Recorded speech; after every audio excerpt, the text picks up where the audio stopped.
ಶ್ರೀಗುರುಭ್ಯೋ ನಮಃ. ಹರಿ ಓಂ. ಸ್ವಸ್ತಿ ಶ್ರೀರಸ್ತು ಮೇ ಶಸ್ತ್ರಂ ನಿಸ್ತುಲಾತ್ ಪುನಃ ವಸ್ತುನೋ ಅವಸ್ತುನೋ ನಿತ್ಯಂ ಸಮಸ್ತೌ ವ್ಯಸ್ತಯೋಗತಃ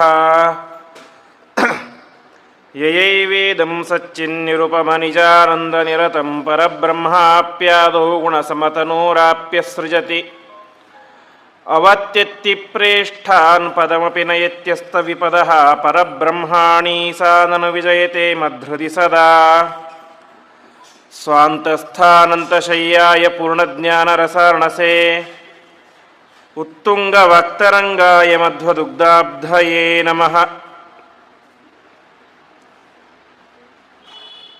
ವಿಷ್ಣುತೀರ್ಥ ಕಲ್ಪವೃಕ್ಷೋ ವಿಷ್ಣುತೀರ್ಥಶ್ಚ ಕಾಮಧುಕ್ ಚಿಂತಾಮಣಿರ್ವಿಷ್ಣುತೀರ್ಥೋ ಯತೀಂದ್ರ ಸರ್ವಕಾಮದಃ ತಪಸ್ವಾಧ್ಯಾಯ ಶುಶ್ರೂಷಾ ಕೃಷ್ಣಪೂಜಾರತಂ ಮುನಿಂ ವಿಶ್ವೇಶಮಿಷ್ಟದಂ ವಂದೇ ಪರಿವ್ರಾಟ್ ಚಕ್ರವರ್ತಿನಂ.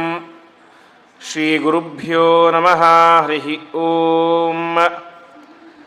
ಜನ್ಮಾದ್ಯಸ್ಯ ಯತೋನ್ಮಯಾದಿತರತಶ್ಚಾರ್ಥೇಷ್ವಭಿಜ್ಞಸ್ವರಾಟ್ ತೇನೇ ಬ್ರಹ್ಮಹೃದಾಯ ಆದಿಕವಯೇ ಮುಖ್ಯಂತೆ ಯಂ ಸೂರಯಃ ತೇಜೋವಾರಿ ಮೃದಾಂ ಯಥಾ ವಿನಿಮಯೋ ಯತ್ರ ತ್ರಿಸರ್ಗೋ ಮೃಷಾ ಧಾಮ್ನಾ ಸ್ವೇನ ಸದಾ ನಿರಸ್ತಕುಹಕಂ ಸತ್ಯಂ ಪರಂ ಧೀಮಹಿ. ಶ್ರೀಗುರುಭ್ಯೋ ನಮಃ. ಹರಿ ಓಂ.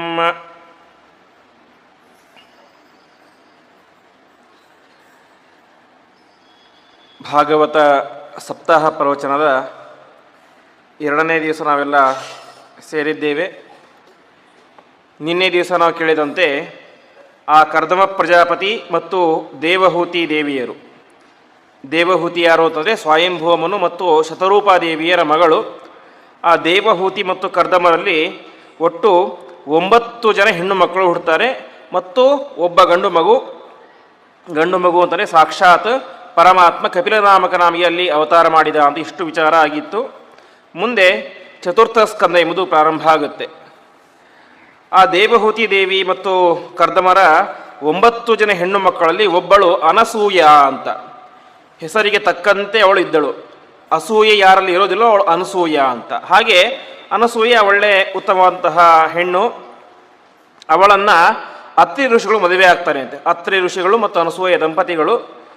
ಹೀಗೆ ಮದುವೆಯಾಗುತ್ತೆ. ಒಂದು ದಿವಸ ಅನಸೂಯೆಗೆ ಅನಿಸುತ್ತೆ ಅಂತೆ, ನನ್ನ ತಾಯಿಯಂತಹ ಶ್ರೇಷ್ಠ ಹೆಣ್ಣು, ಯಾಕೆಂತಂದರೆ ಧ್ಯಾನವನ್ನು ಮಾಡಿ ತಪಸ್ಸನ್ನು ಮಾಡಿ ಸಾಕ್ಷಾತ್ ಪರಮಾತ್ಮನನ್ನೇ ಮಗನನ್ನಾಗಿ ಪಡೆದಳು. ಯಾಕೆಂದರೆ ಅನಸೂಯೆಯ ತಾಯಿ ಯಾರು? ದೇವಹೂತಿಯ ಮಗ ಕಪಿಲ. ಹಾಗಾಗಿ ನನ್ನ ತಾಯಿ ಪರಮಾತ್ಮನನ್ನೇ ಮಗನನ್ನಾಗಿ ಪಡೆದಳು. ಹಾಗಾಗಿ ನಾನೂ ಕೂಡ ಪರಮಾತ್ಮನನ್ನೇ ಮಗನನ್ನಾಗಿ ಪಡೆಯಬೇಕು ಎನ್ನುವಂಥ ಒಂದು ಆಸೆ ಅವಳಲ್ಲಿ ಉಂಟಾಯಿತು. ಆ ರೀತಿಯಾಗಿ ಅವರಿಬ್ಬರು ಕೂಡ ಏನು ಮಾಡ್ತಾರೆ, ಅನಸೂಯ ಮತ್ತು ಅತ್ರಿ ದಂಪತಿಗಳು ಸಾಕ್ಷಾತ್ ಇಬ್ಬರು ಕೂಡ ಸೇರಿಕೊಂಡು ವೃಕ್ಷ ಅಂತ ಒಂದು ಪರ್ವತ, ಆ ಪರ್ವತಕ್ಕೆ ಹೋಗಿ ದೀರ್ಘವಾದಂಥ ತಪಸ್ಸನ್ನು ಮಾಡಲಿಕ್ಕೆ ಶುರು ಮಾಡ್ತಾರೆ. ದೀರ್ಘ ತಪಸ್ಸನ್ನು ಮಾಡಿದರು. ತಪಸ್ಸು ಮಾಡಿದಾಗ ಏನಾಯಿತು, ಅಲ್ಲಿ ಪರಮಾತ್ಮ ಪ್ರತ್ಯಕ್ಷನಾದ. ಪರಮಾತ್ಮ ಮಾತ್ರ ಅಲ್ಲ, ತ್ರಿಮೂರ್ತಿಗಳು ಕೂಡ ಪ್ರತ್ಯಕ್ಷರಾದರು ಅಂತ. ಅರ್ಥಾತ್ ಬ್ರಹ್ಮ ವಿಷ್ಣು ಮಹೇಶ್ವರ 3 ಜನರು ಕೂಡ ಪ್ರತ್ಯಕ್ಷರಾದರು. ಯಾಕೆಂತಂದರೆ ಅತ್ರಿ ಋಷಿಗಳು 3 ಜನರನ್ನು ಕೂಡ ಸೇರಿಸಿಕೊಂಡೇ ತಪಸ್ಸು ಮಾಡಿದರು ಅಂತೆ. ಹಾಗೆ 3 ಜನ ಪ್ರತ್ಯಕ್ಷರಾದರು. ಆವಾಗ ವರವನ್ನು ಕೇಳಬೇಕು, ಏನು ವರ ಅಂತ. ಆವಾಗ ಇವರಿಗೆ ಅತ್ರಿ ಋಷಿಗಳಿಗೆ ಸ್ವಲ್ಪ ಸಂಕೋಚ ಆಗುತ್ತೆ ಅಂತೆ. ಯಾಕೆಂದರೆ ಸಾಕ್ಷಾತ್ ಪರಮಾತ್ಮ ಮುಂದೆ ಪ್ರತ್ಯಕ್ಷನಾಗಿದ್ದಾನೆ.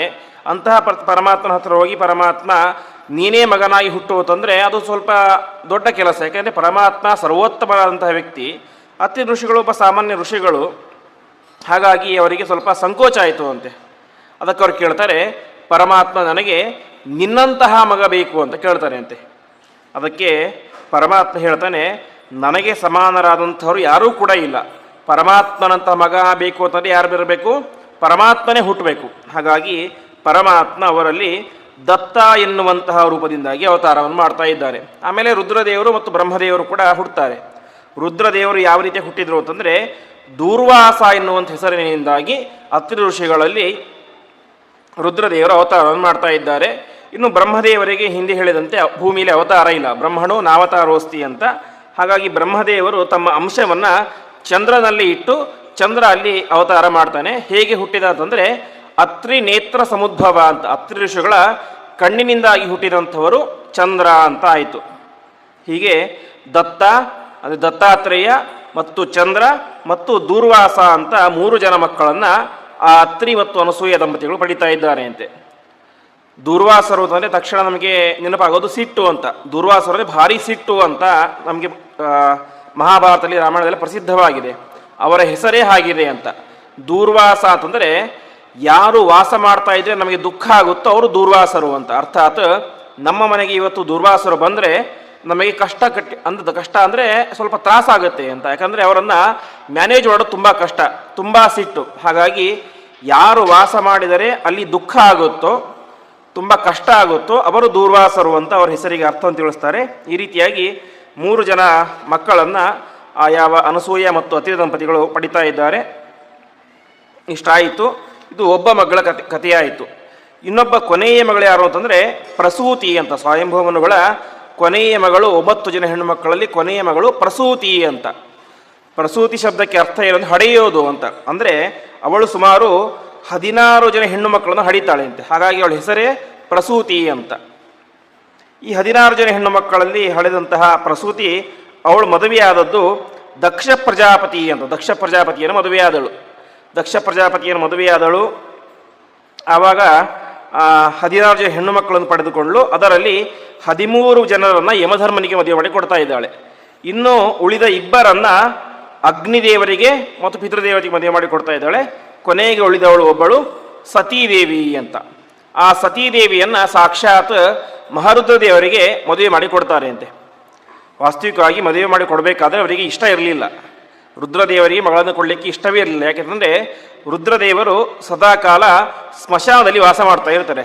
ಮಗಳು ಎಲ್ಲಾದರೂ ಒಂದು ಅರಮನೆಯಲ್ಲಿ ವಾಸವಾಗಿರ್ತಾರೆ ಅಂದರೆ ಅವರಿಗೆ ಖುಷಿಯಾಗುತ್ತೆ. ಆದರೆ ಅಳಿಯ ವಾಸವಿರೋದಲ್ಲಿ ಸ್ಮಶಾನದಲ್ಲಿ. ಹಾಗಾಗಿ ತಮ್ಮ ಮಗಳನ್ನು ಅವರಿಗೆ ಕೊಡಲಿಕ್ಕೆ ಇಷ್ಟವೇ ಇರಲಿಲ್ಲ. ಆದರೆ ಸತೀದೇವಿ ತುಂಬ ಒತ್ತಾಯ ಮಾಡ್ತಾ ಇದ್ಲು ಅಂತೆ, ನಾನು ಮದುವೆಯಾದರೆ ಅದು ರುದ್ರದೇವರನ್ನೇ ಮದುವೆ ಆಗ್ತೇನೆ ಅಂತ. ಹಾಗಾಗಿ ಇಷ್ಟವಿಲ್ಲದೆ ಇರುವಂಥ ಮನಸ್ಸಿನಿಂದಾಗಿ ತಮ್ಮ ಮಗಳಾದಂತಹ ಸತೀದೇವಿಯನ್ನು ರುದ್ರದೇವರಿಗೆ ಕೊಟ್ಟು ಮದುವೆಯನ್ನು ಮಾಡಿದರು. ಮದುವೆಯೆಲ್ಲ ಆಯಿತು. ಅವರಿಬ್ಬರು ಕೂಡ ಸುಖವಾಗಿ ಸಂಸಾರವನ್ನು ಮಾಡ್ತಾ ಇದ್ದಾರೆ. ಒಂದು ದಿವಸ ಏನಾಯಿತು, ದಕ್ಷ ಪ್ರಜಾಪತಿಯು ದೊಡ್ಡ ಯಾಗವನ್ನು ಮಾಡ್ತಾ ಇದ್ದ. ಯಾಗ ಅಂದರೆ ಹಿಂದೆ ಹೇಳಿದಂತೆ ಅದು ಯಾವುದೋ ಒಂದು ದಿವಸದಲ್ಲಿ ಮುಗಿಯುವಂಥ ಯಾಗ ಅಲ್ಲ, ವರ್ಷಾನುಗಟ್ಟಲೆ ನಡೆಯುವಂಥ ದೊಡ್ಡ ಯಾಗ, ಸತ್ರಯಾಗ. ಆ ಸತ್ರಯಾಗಕ್ಕೆ ಎಲ್ಲ ದೇವಾನುದೇವತೆಗಳು ಎಲ್ಲರೂ ಕೂಡ ಬಂದಿರ್ತಾರೆ. ಒಂದು ದಿವಸ ಅದು ದೊಡ್ಡ ಸಭೆ ಏರ್ಪಾಟಾಗಿರುತ್ತೆ. ಆ ಸಭೆಗೆ ಎಲ್ಲರೂ ಕೂಡ ಬಂದಿರ್ತಾರೆ, ಬ್ರಹ್ಮದೇವರು ಎಲ್ಲರೂ ಕೂಡ ಬಂದಿರ್ತಾರೆ. ಆವಾಗೇನಾಗುತ್ತೆ, ರುದ್ರದೇವರು ಅಲ್ಲಿ ಕೂತ್ಕೊಂಡಿರ್ತಾರೆ. ಅಕ್ಕಪಕ್ಕ ರುದ್ರದೇವರು ಮತ್ತು ಬ್ರಹ್ಮದೇವರು ಕೂತ್ಕೊಂಡಿರ್ತಾರೆ. ಆವಾಗ ಆ ಸಭೆಗೆ ಕೊನೆಯದಾಗಿ ದಕ್ಷ ಪ್ರಜಾಪತಿ ಬರ್ತಾನೆ. ಯಾವಾಗ ದಕ್ಷ ಪ್ರಜಾಪತಿ ಆ ಸಭೆಗೆ ಬಂದ ಆವಾಗ ಇಡೀ ಸಭೆಯೇನೆ ಎದ್ದು ನಿಂತು ಅವರಿಗೆ ಗೌರವವನ್ನು ಕೊಡುತ್ತೆ. ಯಾಕೆಂದರೆ ದಕ್ಷ ಪ್ರಜಾಪತಿ ಅಂದರೆ ಎಲ್ಲ ಪ್ರಜೆಗಳಿಗೂ ಕೂಡ ಒಡೆಯನಾದಂತಹ ವ್ಯಕ್ತಿ. ಹಾಗಾಗಿ ಎಲ್ಲರೂ ಕೂಡ ಅವರಿಗೆ ಗೌರವವನ್ನು ಕೊಡ್ತಾನೆ. ಎದ್ದು ನಿಂತು ಗೌರವ ನಮಸ್ಕಾರ ಎಲ್ಲವನ್ನು ಕೂಡ ಮಾಡ್ತಾರೆ. ಆದರೆ 2 ಮಾತ್ರ ಅವರಿಗೆ ಗೌರವವನ್ನು ಕೊಡೋದಿಲ್ಲ. ಯಾರು ಅಂತಂದರೆ ಒಂದು ಬ್ರಹ್ಮದೇವರು, 2ನೇದಾಗಿ ರುದ್ರದೇವರು ಮಾತ್ರ ದಕ್ಷ ಪ್ರಜಾಪತಿ ಗೌರವವನ್ನು ಕೊಡೋದಿಲ್ಲ ಅಂತೆ. ಅದರಲ್ಲಿ ಬ್ರಹ್ಮದೇವರು ಎದ್ದು ನಿಂತು ಗೌರವ ಕೊಡದೇ ಇರೋದು ಇವನಿಗೆ ಸಿಟ್ಟು ಬರಲಿಲ್ಲ. ಯಾರಿಗೆ? ದಕ್ಷ ಪ್ರಜಾಪತಿಗೆ. ಯಾಕೆಂದರೆ ದಕ್ಷ ಪ್ರಜಾಪತಿಯ ತಂದೆ ಯಾರು? ಬ್ರಹ್ಮದೇವರು. ಹಾಗಾಗಿ ತಂದೆ ಮಗನಿಗೆ ಗೌರವ ಕೊಡುವಂಥ ಅವಶ್ಯಕತೆ ಇಲ್ಲ. 2ನೇದ್ಯಾರು? ರುದ್ರದೇವರು. ರುದ್ರದೇವರು ವಾಸ್ತವಿಕವಾಗಿ ಎದ್ದು ನಿಂತು ಗೌರವವನ್ನು ಕೊಡಬೇಕಾಗಿತ್ತು. ಎಷ್ಟೇ ದೊಡ್ಡ ದೇವತೆಯಾದರೂ ಕೂಡ ದಕ್ಷ ಪ್ರಜಾಪತಿ ರುದ್ರದೇವರಿಗೆ ಹೆಣ್ಣು ಕೊಟ್ಟಂತಹ ಮಾವನಿಗೆ ಅಳಿಯನಾದಂಥವ್ರು ನಮಸ್ಕಾರ ಮಾಡಲೇಬೇಕು. ಹಾಗಾಗಿ ನಮಸ್ಕಾರ ಮಾಡಬೇಕಾಗಿತ್ತು. ಆದರೆ ರುದ್ರದೇವರೇ ಮಾಡಿದ ನಮಸ್ಕಾರವನ್ನು ಮಾಡಲೇ ಇಲ್ಲ. ಇದರಿಂದಾಗಿ ಅವರಿಗೆ ಭಾರಿ ಸಿಟ್ಟು ಬಂತು ಅಂತೆ. ಯಾರಿಗೆ? ದಕ್ಷ ಪ್ರಜಾಪತಿಗೆ. ಈ ವ್ಯಕ್ತಿಗೆ ಏನೂ ಯೋಗ್ಯತೆ ಇಲ್ಲ. ಸದಾಕಾಲ ಸ್ಮಶಾನದಲ್ಲಿ ವಾಸವಾಗಿರ್ತಾನೆ, ಮೈ ತುಂಬ ಬೂದಿ ಹಚ್ಕೊಂಡಿರ್ತಾನೆ, ಸುತ್ತಮುತ್ತಲು ಕೂಡ ಭೂತಗಳಿರ್ತಾವೆ.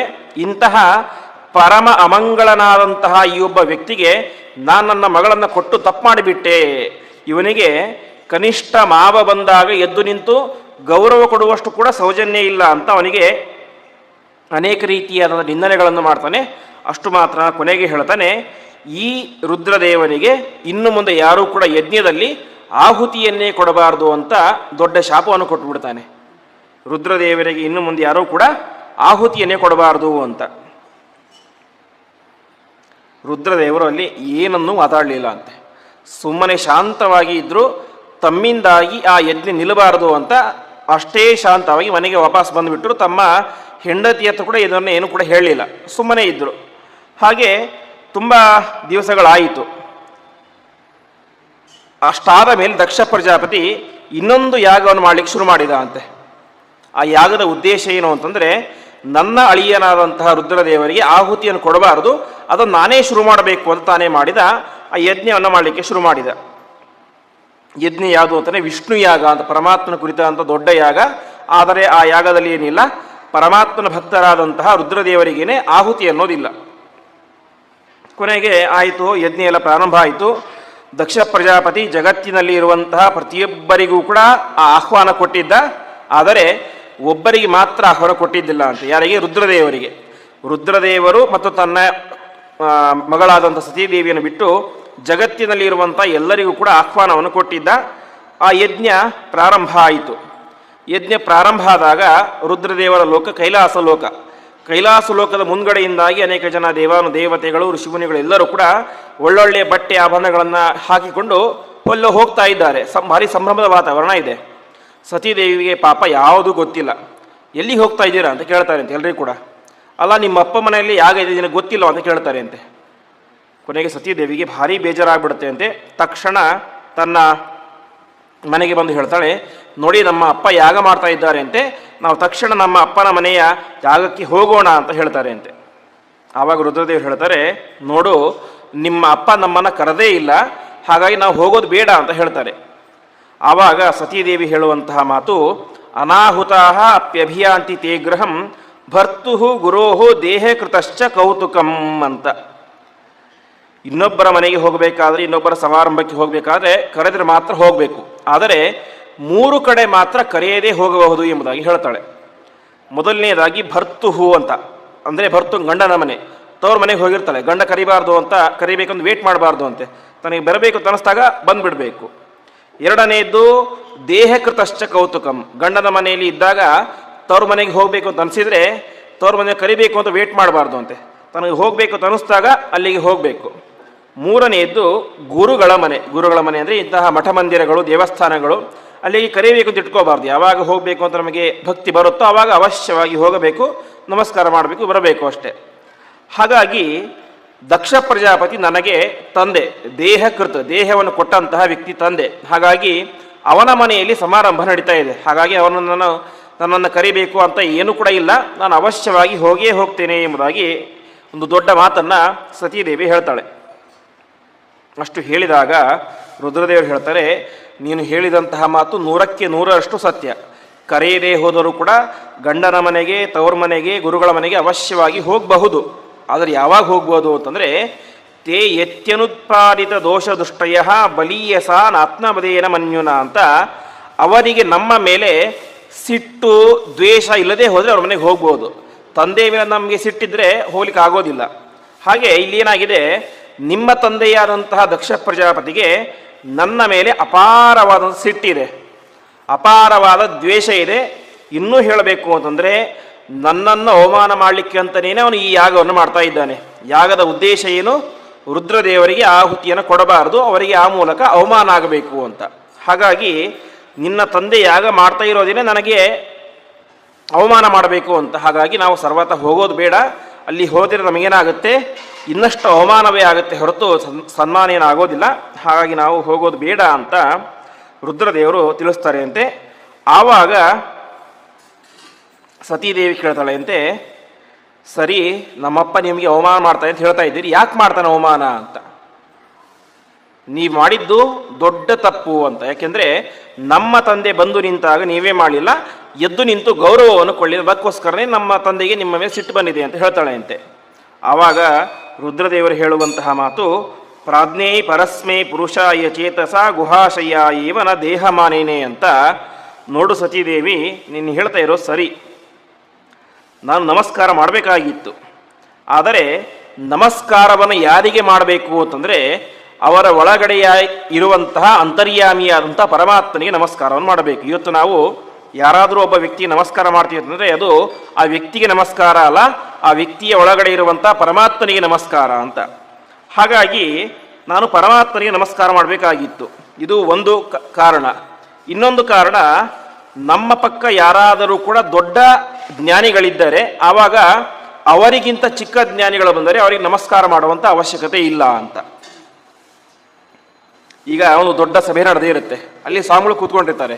ಆ ಸ್ವಾಮಿಗಳು ಕೂತ್ಕೊಂಡಾಗ ಸ್ವಾಮಿಗಳಿಗೆ ಮಾತ್ರ ನಮಸ್ಕಾರ ಮಾಡಿದರೆ ಸಾಕು, ಬೇರೆಯವರಿಗೆ ನಮಸ್ಕಾರ ಮಾಡುವಂಥ ಅನಿವಾರ್ಯತೆ ಇಲ್ಲ. ಹೀಗೆ ಇಲ್ಲಿ ಒಟ್ಟು 2 ಕಾರಣದಿಂದಾಗಿ ನಾನು ನಮಸ್ಕಾರ ಮಾಡಲಿಲ್ಲ ಅಂತ ಹೇಳ್ತಾ ಇದ್ದಾನೆ. ಮೊದಲನೇ ಕಾರಣ ಏನು? ಒಳಗಡೆ ಇರುವಂಥ ಪರಮಾತ್ಮನಿಗೆ ನಮಸ್ಕಾರ ಮಾಡಬೇಕು ಅಂತ.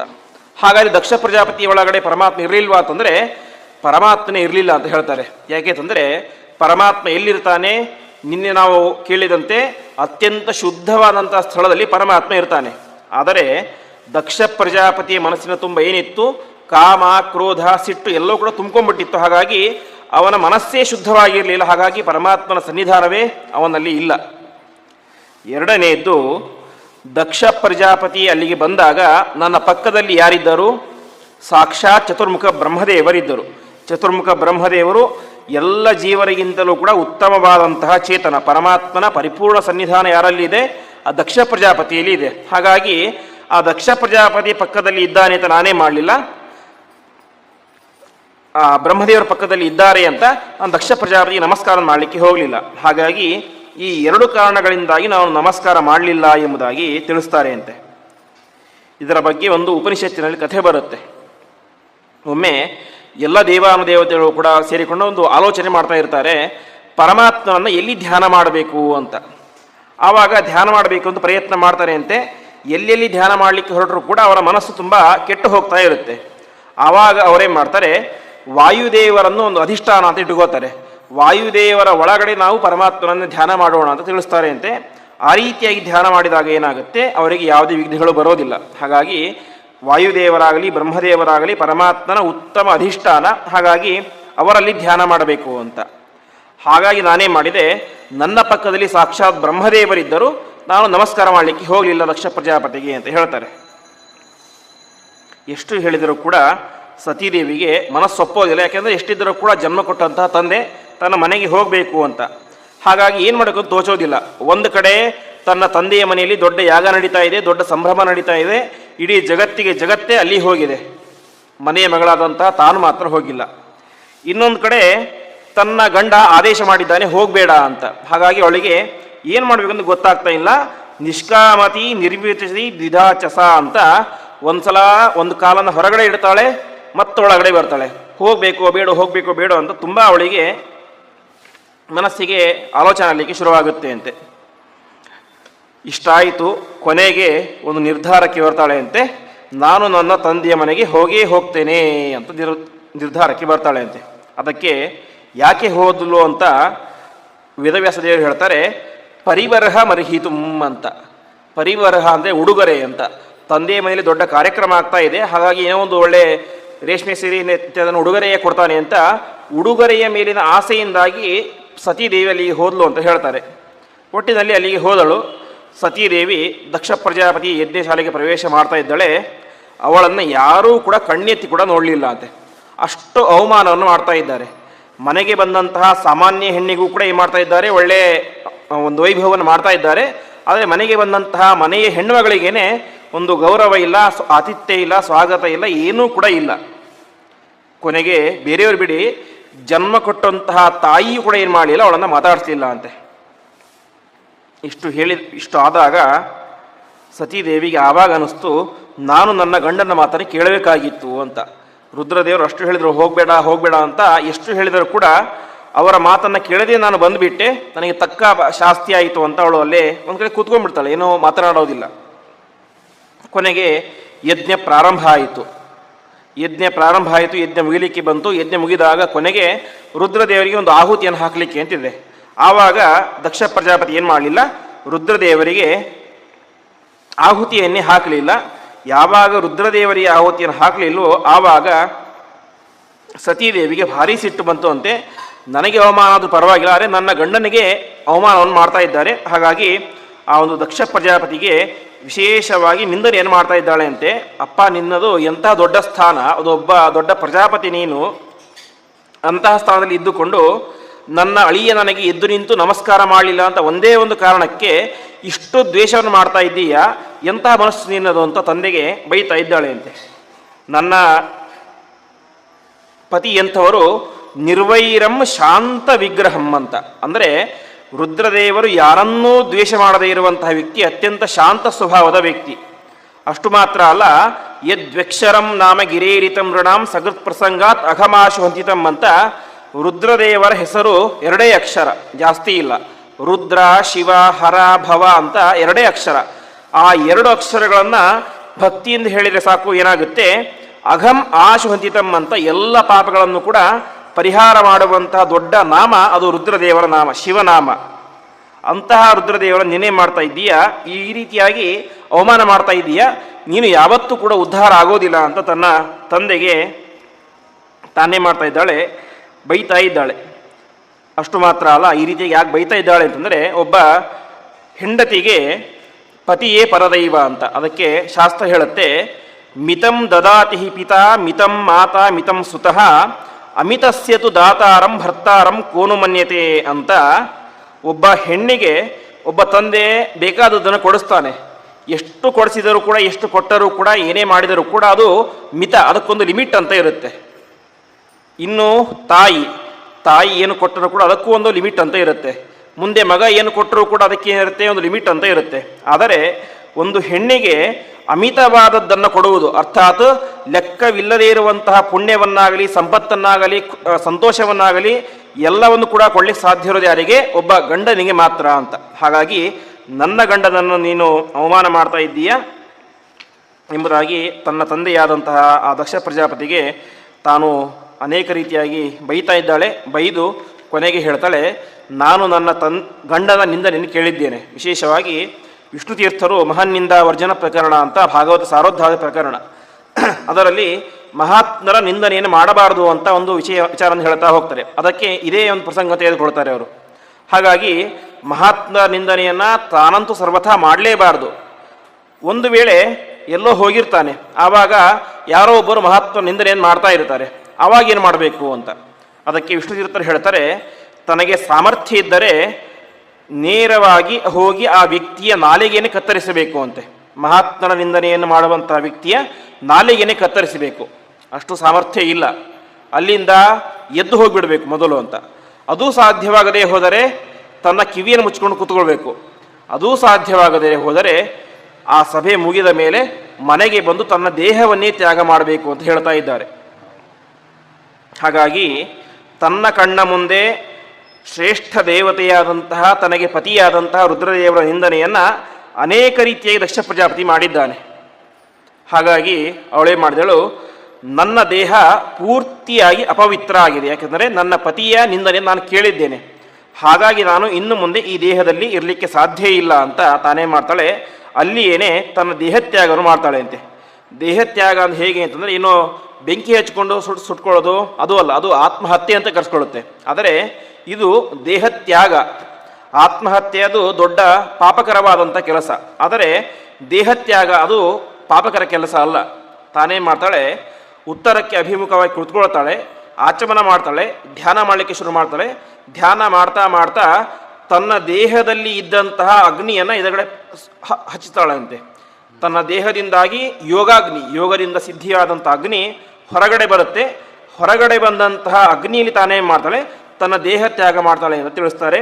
ಅಷ್ಟು ಮಾತ್ರ ಅಲ್ಲ, ತನ್ನ ತಂದೆಯ ಮುಂದೆ ಹೇಳ್ತಾಳೆ, ಅಪ್ಪ, ನನಗೆ ಈ ಜನ್ಮದಲ್ಲಿ ನನ್ನ ಗಂಡನೊಟ್ಟಿಗೆ ತುಂಬ ವರ್ಷಗಳ ಕಾಲ ಬಾಳ್ವೆ ಮಾಡಲಿಕ್ಕೆ ಸಾಧ್ಯ ಆಗಲಿಲ್ಲ. ಹಾಗಾಗಿ ನಾನು ಮುಂದಿನ ಜನ್ಮದಲ್ಲಿಯೂ ಕೂಡ ಒಬ್ಬ ಹೆಣ್ಣಾಗಿ ಹುಟ್ಟಿ ತಪಸ್ಸನ್ನು ಮಾಡಿ ನಾನೇ ಮಾಡ್ತಾನೆ ರುದ್ರದೇವರನ್ನೇ ಗಂಡನನ್ನಾಗಿ ಪಡಿತೇನೆ ಅಂತ ಶಪಥ ಮಾಡಿ ದೇಹತ್ಯಾಗ ಮಾಡ್ತಾಳೆ ಅಂತೆ. ಹಾಗಾಗಿಯೇ ಈ ಸತೀದೇವಿ ಮುಂದೆ ಪಾರ್ವತಿಯಾಗಿ ಅವತಾರ ಮಾಡ್ತಾಳೆ. ಹಿಮಾಲಯ ರಾಜನ ಮಗಳಾಗಿ ಅವತಾರವನ್ನು ಮಾಡಿ ಅನೇಕ ವರ್ಷಗಳ ಕಾಲ ತಪಸ್ಸನ್ನು ಮಾಡಿ ಮತ್ತೆ ಮಹರುದ್ರದೇವರನ್ನು ಗಂಡನನ್ನಾಗಿ ಪಡೆದುಕೊಂಡು ಅವರಲ್ಲಿ ಷಣ್ಮುಖ ಮತ್ತು ಗಣಪತಿಯಂತಹ ಮಕ್ಕಳನ್ನು ಪಡಿತಾಳೆ ಅಂತ ಬರ್ತಾರೆ. ಈ ರೀತಿಯಾಗಿ ಸತಿ ತನ್ನ ದೇಹತ್ಯಾಗವನ್ನು ಮಾಡ್ತಾಳೆ ಅಂತೆ. ದೇಹತ್ಯಾಗ ಮಾಡಿದಂತಹ ಸ್ಥಳ ಯಾವುದು ಅಂತಂದರೆ ಇಂದಿನ ಹರಿದ್ವಾರ ಕ್ಷೇತ್ರ. ಹರಿದ್ವಾರ ಕ್ಷೇತ್ರದಲ್ಲಿ ಇಂದಿಗೂ ಪಲಿಮಾರು ಮಠ ಅಂತಿದೆ. ಆ ಪಲಿಮಾರು ಮಠದ ಮುಂಭಾಗದಲ್ಲಿ ಸತಿ ಘಾಟ್ ಅಂತ ಇದೆ. ಸತಿ ದೇಹತ್ಯಾಗವನ್ನು ಮಾಡಿದಂಥ ಒಂದು ಘಾಟ್ ಅಂತ. ಅಲ್ಲಿ ಹೀಗೆ ಸತೀದೇವಿ ದೇಹತ್ಯಾಗವನ್ನು ಮಾಡ್ತಾ ಇದ್ದಾಳೆ. ತಕ್ಷಣ ಈ ವಿಚಾರ ರುದ್ರದೇವರಿಗೆ ಗೊತ್ತಾಗುತ್ತೆ. ರುದ್ರದೇವರು ಆ ಸಂದರ್ಭದಲ್ಲೂ ಕೂಡ ಯಾವ ರೀತಿ ವರ್ತನೆ ಮಾಡಿದರು ಅಂತಂದರೆ, ತಾವು ನೇರವಾಗಿ ಅಲ್ಲಿ ಹೋಗಲಿಲ್ಲ ಅಂತೆ. ತಮ್ಮ ಅಂಶ ಇರುವಂತಹ ವೀರಭದ್ರನನ್ನು ಕಳಿಸ್ತಾ ಇದ್ದಾರೆ. ತಮ್ಮ ಒಂದು ಕೂದಲನ್ನು ಕಿತ್ತು ನೆಲಕ್ಕೆ ಅಪ್ಪಳಿಸ್ತಾರೆ ಅಂತ. ಅದರಿಂದಾಗಿ ಭಯಂಕರನಾದಂತಹ ವೀರಭದ್ರ ಎದ್ದು ಬರ್ತಾನೆ. ಕ್ರುದ್ಧ ಸುದಷ್ಟೋಷ್ಟಪುಟ ಸ ದುರ್ಜಟಿ ಜಟಾಂ ತಟಿಧ್ವನ್ನಿ ಸಟೋಗ್ರ ರೋಚಿಷಂ ಅಂತ ಅತ್ಯಂತ ಭಯಂಕರನಾದಂಥ ವ್ಯಕ್ತಿ ವೀರಭದ್ರ ಬರ್ತಾನೆ. ಬಂದ ತಕ್ಷಣ ಆ ಯಜ್ಞಶಾಲೆಯ ಪೂರ್ತಿ ಏನಾಗ್ಬಿಡುತ್ತೆ, ಧೂಳು ತುಂಬ್ಕೊಂಡ್ಬಿಡುತ್ತೆ. ಯಾಕೆಂದರೆ ಅಷ್ಟು ವೇಗವಾಗಿ ಬಂದ ತಕ್ಷಣ ಅವನು ಮಾಡಿದಂಥ ಕೆಲಸ ಏನು ಅಂತಂದರೆ, ಆ ಎಲ್ಲ ಹವಿಸ್ಸಿನ ಪಾತ್ರೆಗಳನ್ನು ಕೂಡ ಒಡೆದು ಹಾಕಿಬಿಟ್ಟು ಅಂತ. ಅಷ್ಟು ಮಾತ್ರ ಅಲ್ಲ, ಆ ಯಜ್ಞದ ಅಗ್ನಿಯನ್ನೇ ಆರಿಸಿ ಬಿಡುತ್ತಾರೆ. ಹಾಗೆ ಅಲ್ಲಿ ಭೃಗು ಎನ್ನುವಂಥ ಒಬ್ಬ ಋಷಿ ಇದ್ದರು. ಆ ಋಷಿ ಮಾಡಿದ್ದ ಹಿಂದೆ ರುದ್ರದೇವರಿಗೆ ದಕ್ಷ ಪ್ರಜಾಪತಿ ಶಾಪ ಕೊಟ್ಟಿದ್ದ. ಶಾಪ ಕೊಟ್ಟಾಗ ಈ ಭೃಗು ಋಷಿ ಏನು ಮಾಡಿದ, ತನ್ನ ಗಡ್ಡವನ್ನು ಹೀಗೆ ಮಾಡ್ಕೊಳ್ತಾ ಖುಷಿ ಪಡ್ತಾ ಇದ್ದ ಅಂತೆ. ವೀರಭದ್ರ ಏನು ಮಾಡಿದ, ತಕ್ಷಣ ಹೋಗಿ ಅವನ ಗಡ್ಡವನ್ನೇ ಕಿತ್ತು ಹಾಕಿಬಿಟ್ಟ. ಹೀಗೆ ಅಲ್ಲಿ ಇದ್ದಂತಹ ಎಲ್ಲ ಋಷಿಮುನಿಗಳ ಗಡ್ಡವನ್ನು ಕಿತ್ತೋದು, ಕಣ್ಣನ್ನು ಕಿತ್ತೋದು, ಹೀಗೆ ಅನೇಕ ರೀತಿಯಾದ ಒಂದು ದೊಡ್ಡ ಅವಘಡವೇ ನಡೆದು ಹೋಗುತ್ತೆ. ಆ ಸಂದರ್ಭದಲ್ಲಿ ವೀರಭದ್ರ ಏನು ಮಾಡಿದ, ನೇರವಾಗಿ ದಕ್ಷ ಪ್ರಜಾಪತಿಯ ಹೆಗಲ ಮೇಲೆ ಕೂತ್ಕೊಂಡು ಅವನ ಕುತ್ತಿಗೆಯನ್ನು ಕತ್ತರಿಸಬೇಕೆಂದು ಪ್ರಯತ್ನ ಮಾಡಿದ. ಆದರೆ ಸಾಧ್ಯ ಆಗಲಿಲ್ಲ. ಯಾಕೆ ಸಾಧ್ಯ ಆಗಲಿಲ್ಲ ಅಂತಂದರೆ, ದಕ್ಷ ಪ್ರಜಾಪತಿ ಅತ್ಯಂತ ಶ್ರೇಷ್ಠ ದೇವತೆ. ಸಾಧ್ಯ ಆಗಲಿಲ್ಲ. ಕೊನೆಗೆ ರುದ್ರದೇವರಿಗೆ ವಿಚಾರ ಗೊತ್ತಾಯಿತು, ವೀರಭದ್ರನಿಗೆ ದಕ್ಷ ಪ್ರಜಾಪತಿಯ ತಲೆಯನ್ನು ಕತ್ತರಿಸಲಿಕ್ಕೆ ಆಗಲಿಲ್ಲ ಅಂತ. ರುದ್ರದೇವರು ಏನು ಮಾಡಿದರು, ತಾವೇ ಅಲ್ಲಿಗೆ ಬರ್ತಾರೆ ಅಂತೆ. ತಾವು ಬಂದು ಅವನ ತಲೆಯನ್ನು ಕತ್ತರಿಸಬೇಕು ಅಂತ ಪ್ರಯತ್ನ ಮಾಡ್ತಾರೆ. ರುದ್ರದೇವರಿಗೂ ಆಗಲಿಲ್ಲ ಅಂತ ಬರುತ್ತೆ. ರುದ್ರದೇವರಿಗೆ ಯಾಕೆ ಆಗಲಿಲ್ಲ ಅಂತಂದರೆ, ರುದ್ರದೇವರು ಆವಾಗ ಏನು ಮಾಡಿದರು, ದ್ವೇಷದಿಂದಾಗಿ ಅವನ ತಲೆಯನ್ನು ಕತ್ತರಿಸಬೇಕು ಅಂತ ಪ್ರಯತ್ನ ಮಾಡಿದರು ಅಂತೆ. ಹಾಗಾಗಿ ಆಗಲಿಲ್ಲ ಅಂತ. ಮುಂದೆ ಅವರು ಶಾಂತರಾಗಿ ಇದು ಒಂದು ಕೂಡ ಪರಮಾತ್ಮನ ಕಾರ್ಯ ಅಂತ ಚಿಂತನೆ ಮಾಡಿ ಅದು ತಲೆಯನ್ನು ಕತ್ತರಿಸ್ತಾರೆ. ಕೊನೆಗೆ ತಲೆ ಕತ್ತರಿಸಿ ಹೋಗುತ್ತೆ. ಆವಾಗ ಎಲ್ಲ ದೇವಾನುದೇವತೆಗಳು ಕೂಡ ಬಂದು ಆ ರುದ್ರದೇವರ ಸ್ತೋತ್ರವನ್ನು ಮಾಡ್ತಾರೆ. ಕೊನೆಗೆ ರುದ್ರದೇವರು ಅಲ್ಲೇ ಇದ್ದಂತಹ ಒಂದು ಮೇಕೆಯ ತಲೆಯನ್ನು ಕತ್ತರಿಸಿ ದಕ್ಷ ಪ್ರಜಾಪತಿಯ ತಲೆಗೆ ಜೋಡಿಸ್ತಾರೆ. ಅಂದಿನಿಂದಾಗಿ ದಕ್ಷ ಪ್ರಜಾಪತಿಯ ತಲೆ ಹೋಯಿತು, ಮೇಕೆಯ ರುಂಡ ಬಂತು. ಕೊನೆಗೆ ಅವನು ಕೂಡ ಬುದ್ಧಿ ಬಂತು. ತಾನು ಮುಂದೆ ಯಜ್ಞವನ್ನು ಪ್ರಾರಂಭ ಮಾಡಿ ತಾನೇ ರುದ್ರದೇವರಿಗೆ ಯಜ್ಞದಲ್ಲಿ ಆಹುತಿಯನ್ನು ಹಾಕಿದ. ಅಲ್ಲಿಗೆ ಎಲ್ಲವೂ ಕೂಡ ಸುಖ ಅಂತ್ಯ ಆಯಿತು. ಇದರಿಂದ ನಾವು ಗಮನಿಸಬೇಕಾದಂಥ ಅಂಶ ಏನು ಅಂತ ವಿಷ್ಣುತೀರ್ಥರು ಹೇಳ್ತಾರೆ, ಯಾವತ್ತೂ ಕೂಡ ಮಹಾತ್ಮರ ನಿಂದನೆಯನ್ನು ಸರ್ವಥಾ ಮಾಡಬಾರದು ಅಂತ. ದಕ್ಷ ಪ್ರಜಾಪತಿ ದೊಡ್ಡ ದೇವತೆ. ಅಂತಹ ದೊಡ್ಡ ದೇವತೆಗೇನೆ ಏನು ಹೋಯಿತು, ತಲೆಯೇ ಹೋಗಿಬಿಡ್ತು. ರುದ್ರದೇವರಂತಹ ಮಹಾತ್ಮರನ್ನು ನಿಂದನೆ ಮಾಡಿದ್ದರ ಪರಿಣಾಮವಾಗಿ ಅವನ ತಲೆಯೇ ಹೋಗಿಬಿಡ್ತು. ಹಾಗಾಗಿ ಮಹಾತ್ಮರ ನಿಂದನೆಯನ್ನು ಮಾಡಲೂಬಾರದು, ಕೇಳಲೂಬಾರದು. ಒಟ್ಟಿನಲ್ಲಿ ಮಹಾತ್ಮರ ನಿಂದನೆಯಿಂದಾಗಿ ನಾವು ಸರ್ವಥಾ ದೂರ ಇರಬೇಕು ಎಂಬುದಾಗಿ ತಿಳಿಸ್ತಾ ಇದ್ದಾರೆ. ಅಷ್ಟಾದ ಮೇಲೆ ಭಾಗವತ ನಮಗೆ ಉತ್ತಾನಪಾದ ರಾಜನ ಧ್ರುವನ ಚರಿತ್ರೆಯನ್ನು ಹೇಳಲಿಕ್ಕೆ ಪ್ರಾರಂಭ ಮಾಡುತ್ತೆ. ಉತ್ತಾನಪಾದ ಅಂತ ಒಬ್ಬ ಶ್ರೇಷ್ಠನಾದಂತಹ ರಾಜ. ಅವನಿಗೆ ಇಬ್ಬರು ಹೆಂಡತಿಯರು, ಸುನೀತಿ ಮತ್ತು ಸುರುಚಿ ಅಂತ. ಹೆಸರೇ ಹೇಳುವಂತೆ ಒಬ್ಬಳು ಭಾರೀ ಧರ್ಮಿಷ್ಠಳಾದಂತಹ ಹೆಂಡತಿ, ಇನ್ನೊಬ್ಬಳು ಲೌಕಿಕ ಆಕಾಂಕ್ಷೆ ಇರುವಂಥ ಒಬ್ಬ ಹೆಂಡತಿ. ಸುನೀತಿ ಯಾವಾಗಲೂ ಕೂಡ ಪೂಜೆ ಪುನಸ್ಕಾರ ಧರ್ಮ ಅದು ಅಂತ ಇರ್ತಾ ಇದ್ಲು. ಸುರುಚಿ ಯಾವಾಗಲೂ ಕೂಡ ಅಲ್ಲಿ ಹೋಗಬೇಕು, ಇಲ್ಲಿ ಹೋಗಬೇಕು, ಅದನ್ನು ತಿನ್ನಬೇಕು, ಇದನ್ನು ತಿನ್ನಬೇಕು ಅಂತ ಲೌಕಿಕ ಆಸೆಗಳು ಜಾಸ್ತಿ. ಈ ಸುರುಚಿಗೆ ಒಬ್ಬ ಮಗ ಇದ್ದ ಉತ್ತಮ ಅಂತ, ಸುನೀತಿಗೆ ಒಬ್ಬ ಮಗ ಇದ್ದ ಧ್ರುವ ಅಂತ. ಈ ಉತ್ತಾನಪಾದನ ಏನಾಗ್ಬಿಟ್ಟಿತ್ತು, ವಾಸ್ತವಿಕ ಸುನೀತಿಗೆ ಸ್ವಲ್ಪ ವಯಸ್ಸಾಗಿತ್ತು. ಸುರುಚಿ ಇನ್ನೂ ಒಳ್ಳೆ ತಾರುಣ್ಯ ಇರುವಂತಹ ಹೆಂಡತಿ. ಹಾಗಾಗಿ ಸುರುಚಿಯ ಮೇಲೆ ತುಂಬ ಆಕಾಂಕ್ಷೆ ಜಾಸ್ತಿ, ಆಸೆ ಜಾಸ್ತಿ, ಅವಳ ಕಡೆಗೇನೆ ಒಲವು ಜಾಸ್ತಿ ಇತ್ತು. ಒಂದು ದಿವಸ ಏನಾಗಿತ್ತು, ಉತ್ತಮ ತನ್ನ ತಂದೆಯ ತೊಡೆ ಮೇಲೆ ಕೂತ್ಕೊಂಡಿದ್ದ, ಉತ್ತಾನಪಾದನ ತೊಡೆ ಮೇಲೆ ಕೂತ್ಕೊಂಡಿದ್ದ. ದೂರದಲ್ಲಿ ಧ್ರುವ ಆಟ ಆಡ್ತಾ ಇದ್ದಾನೆ. ಧ್ರುವ ನೋಡಿದ, ತನ್ನ ತಮ್ಮನಾದಂತಹ ಉತ್ತಮ ತಂದೆ ತೊಡೆ ಮೇಲೆ ಕೂತ್ಕೊಂಡಿದ್ದಾನೆ. ತನಗೂ ಆಸೆ ಆಯಿತು ಅಂತ, ನಾನು ಕೂಡ ತಂದೆ ತೊಡೆ ಮೇಲೆ ಹೋಗಿ ಕೂತ್ಕೋಬೇಕು ಅಂತ ಓಡಿ ಹೋಗ್ತಾ ಇದ್ದಾನೆ. ತಕ್ಷಣ ಏನಾಯಿತು, ಸುರುಚಿ ಬಂದು ತಡೆದ್ಲು, ಚಿಕ್ಕಮ್ಮ ಬಂದು ತಡೆದ್ಲು. ಯಾಕೆ ತಡಿತಾ ಇದೆಯಾ ಅಂತ ಕೇಳ್ತಾನೆ. ಅಲ್ಲ, ನಾನು ಹೋಗಿ ಅಪ್ಪನ ತೊಡೆ ಮೇಲೆ ಕೂತ್ಕೊಳ್ಬೇಕು ಅಂತ ಹೇಳ್ತಾನೆ. ಆವಾಗ ಸುರುಚಿ ಹೇಳ್ತಾಳೆ, ಅದು ಸಾಧ್ಯ ಇಲ್ಲ ಅಂತ. ನೀನೇನಾಗಿರಬೇಕು, ಉತ್ತಾನಪಾದನ ಮಗನಾಗಿರಬೇಕು ಅಂತ ಹೇಳ್ತಾಳೆ ಅಂತೆ. ಧ್ರುವ ಹೇಳ್ತಾನೆ, ನಾನು ಉತ್ಥಾನಪಾದನ ಮಗನೇ ಆಗಿದ್ದೇನೆ, ನಾನೇ ಕೂತ್ಕೊಳ್ಬಾರ್ದು ಅಂತ ಕೇಳ್ತಾನೆ ಅಂತೆ. ಆವಾಗ ಸುರುಚಿ ಹೇಳ್ತಾಳೆ, ತಂದೆಯ ತೊಡೆ ಮೇಲೆ ಕೂತ್ಕೊಳ್ಬೇಕು ಅಂತಂದರೆ ನೀನು ಕೇವಲ ಉತ್ಥಾನಪಾದನ ಮಗನಾದರೆ ಸಾಧ್ಯ ಇಲ್ಲ, ಸುರುಚಿಯ ಮಗನೂ ಆಗಿರಬೇಕು ಅಂತ. ಅರ್ಥಾತ್ ಏನು, ನೀನು ಸುನೀತಿಯ ಮಗನಾಗಿದ್ದೀಯ, ಅದಕ್ಕೇನು ಉಪಯೋಗ ಇಲ್ಲ, ನೀನು ತಂದೆಯ ತೊಡೆ ಮೇಲೆ ಕೂತ್ಕೊಳ್ಬೇಕು ಅಂತಂದರೆ ನನ್ನ ಮಗನಾಗಿ ಹುಟ್ಟಬೇಕು ಅಂತ. ಧ್ರುವನಿಗೆ ಭಾರಿ ದುಃಖ ಆಗಿಬಿಡುತ್ತೆ. ಕೊಲೆ ಕೇಳ್ತಾನೆ, ನಾನೇನು ಮಾಡಬೇಕು ಈಗ ಅಂತ. ನೀನೇನು ಮಾಡಬೇಕು ಅಂದರೆ, ಈಗ ನೀನು ಕಾಡಿಗೆ ಹೋಗಬೇಕು, ಕಾಡಿಗೆ ಹೋಗಿ ತಪಸ್ಸನ್ನು ಮಾಡಿ ಪರಮಾತ್ಮನ ಅನುಗ್ರಹ ಪಡೆದುಕೊಂಡು ನಾನು ಮುಂದಿನ ಜನ್ಮದಲ್ಲಿ ಸುರುಚಿಯ ಮಗನಾಗಿ ಹುಟ್ಟಬೇಕು ಅಂತ ವರವನ್ನು ಕೇಳು, ಆವಾಗ ನೀನೇನು ಮಾಡ್ತೀಯ, ನಿನ್ನ ತಂದೆ ತೊಡೆ ಮೇಲೆ ಕೂತ್ಕೊಳ್ತೀಯ ಅಂತ ಇಷ್ಟು ಕ್ರೂರವಾದಂತಹ ಮಾತನ್ನು ಪುಟ್ಟ ಮಗುವಿಗೆ ಹೇಳ್ತಾಳೆ ಅಂತೆ. ಇಷ್ಟೆಲ್ಲ ಇಲ್ಲಿ ಆಗ್ತಾ ಇದೆ, ಉತ್ಥಾನಪಾದನ ಕಣ್ಣಿನ ಮುಂದೆಯೇ ಆಗ್ತಾ ಇದೆ. ಆದರೂ ಕೂಡ ಅದನ್ನು ವಿರೋಧ ಮಾಡುವಂಥ ಧೈರ್ಯ ಆ ಉತ್ಥಾನಪಾದನ ಇರಲಿಲ್ಲ, ಅಷ್ಟು ಹೆಂಡತಿಯ ವಶವಾಗಿ ಬಿಟ್ಟಿದ್ದ. ತಕ್ಷಣ ಧ್ರುವಕುಮಾರ ಅಳ್ತಾ ಅಳ್ತಾ ತನ್ನ ತಾಯಿ ಹತ್ರ ಬರ್ತಾನೆ. ತಾಯಿ ಹತ್ರ ಬಂದು ಜೋರಾಗಿ ಅಳ್ಳಿಕ್ಕೆ ಶುರು ಮಾಡ್ತಾನೆ. ಅವನ ಬಾಯಿಂದಾಗಿ ಮಾತುಗಳೇ ಬರೋದಿಲ್ಲ. ಕೊನೆಗೆ ಸೈನಿಕರು ಬಂದು ಹೇಳ್ತಾರೆ ಅಂತೆ, ಇಲ್ಲ, ಸುರುಚಿ ಈ ರೀತಿಯಾಗಿ ನಿಮ್ಮ ಮಗನಿಗೆ ಅವಮಾನ ಮಾಡಿಬಿಟ್ಟಿದ್ದಾಳೆ ಅಂತ. ಆವಾಗ ತಾಯಿ ಹೇಳುವಂತಹ ಮೊದಲ ಮಾತು, ಮಾಮಂಗಲಂ ತಾತ ಪರೇಶು ವಂಸ್ತಾಹ ಭುಂಕ್ತೆ ಜನೋಯತ್ ಪರದುಃಖದಸ್ತತ್ ಅಂತ. ಬೇರೆಯವರಾಗಿದೆ ಏನು ಮಾಡ್ತಾಯಿದ್ರು, ಆ ಸುರುಚಿ ಹಾಳಾಗಲಿ ಹಾಗೆ ಹೀಗೆ ಅಂತ ಶಾಪ ಹಾಕ್ತಾ ಇದ್ರು. ಆದರೆ ಸುನೀತಿ ಹೇಳ್ತಾ ಇದ್ದಾಳೆ, ಮಗು ಯಾವತ್ತೂ ಕೂಡ ಬೇರೆಯವರಿಗೆ ಕೆಟ್ಟದ್ದನ್ನು ಬಯಸಬೇಡ. ನಿನ್ನ ತಾಯಿ ಸುರುಚಿ ಚಿಕ್ಕಮ್ಮ ನಿನಗೆ ಕೆಟ್ಟದ್ದನ್ನು ಬಯಸಿರಬಹುದು, ಆದರೆ ನೀನು ಮಾತ್ರ ಅವಳಿಗೆ ಕೆಟ್ಟದ್ದನ್ನು ಬಯಸಬೇಡ ಅಂತ ಹೇಳ್ತಾ ಇದ್ದಾರೆ. ಅಷ್ಟು ಮಾತ್ರ ಅಲ್ಲ, ನಿನ್ನ ಸುರುಚಿ ಏನು ಹೇಳಿಲ್ಲ ನಿನಗೆ, ಕಾಡಿಗೆ ಹೋಗಿ ತಪಸ್ಸನ್ನು ಮಾಡು, ತಪಸ್ಸು ಮಾಡಿ ಸುರುಚಿಯ ಹೊಟ್ಟೆಯಲ್ಲಿ ಹುಟ್ಟಬೇಕು ಅಂತ ವರವನ್ನು ಕೇಳು ಅಂತ ಹೇಳಿದ್ಲು. ಅದಕ್ಕೆ ಅವಳು ಹೇಳ್ತಾ ಇದ್ದಾಳೆ, ಮಗು ಕೇಳು, ರಾಜಹಂಸ ಅಂತ ಒಂದು ಪಕ್ಷಿ ಇರುತ್ತೆ.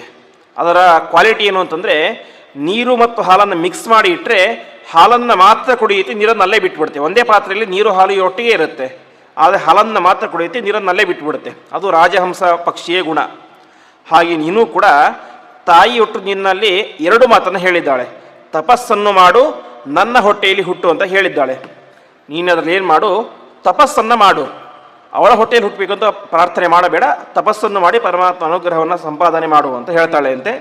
ಈ ರೀತಿಯಾಗಿ 6 ವರ್ಷದ ಪುಟ್ಟ ಬಾಲಕ ತಾನೇ ಮಾಡಿದ ತಪಸ್ಸು ಮಾಡಲಿಕ್ಕೆ ಅಂತ ಕಾಡಿಗೆ ಹೋಗಲಿಕ್ಕೆ ಸಿದ್ಧನಾಗಿ ಬಿಟ್ಟ. ತಾಯಿಯೂ ಕೂಡ ತುಂಬ ಧೈರ್ಯದಿಂದಾಗಿ ಮಗನನ್ನು ಕಳಿಸಿಕೊಟ್ಲು. ಸರಿ, ಹೊರಟ ಕಾಡಿಗೆ ಹೋಗ್ತಾ ಇದ್ದಾನೆ. ಹೋಗಬೇಕಾದ ಏನಾಯಿತು, ದಾರಿಯಲ್ಲಿ ನಾರದ ಋಷಿಗಳು ಬರ್ತಾ ಇದ್ದಾರೆ. ನಾರದರಿಗೆ ಇವನನ್ನು ನೋಡಿ ಭಾರಿ ಆಶ್ಚರ್ಯ ಆಗುತ್ತೆ. ಪುಟ್ಟ ಬಾಲಕ, ಸರಿಯಾಗಿ ಮಾತಾಡ್ಲಿಕ್ಕೆ ಬರೋದಿಲ್ಲ, ಇವನು ಕಾಡಿಗೆ ಹೋಗ್ತಾ ಇದ್ದಾನೆ, ಯಾಕೆ ಕಾಡಿಗೆ ಹೋಗ್ತಾ ಇದ್ದೀಯಾ ಅಂತ ಕೇಳ್ತಾರೆ ಅಂತೆ. ಆವಾಗ ಧ್ರುವ ಹೇಳ್ತಾರೆ, ನಾನು ತಪಸ್ ಮಾಡ್ಲಿಕ್ಕೆ ಹೋಗ್ತಾ ಇದ್ದೇನೆ ಅಂತ. ನಾರದರು ಜೋರಾಗಿ ನಕ್ಕು ಬಿಡ್ತಾರೆ ಅಂತೆ. ಏನಾದರೂ ಬುದ್ಧಿ ಇದೆಯಾ ಅಂತ ಕೇಳ್ತಾರೆ ಅಂತೆ.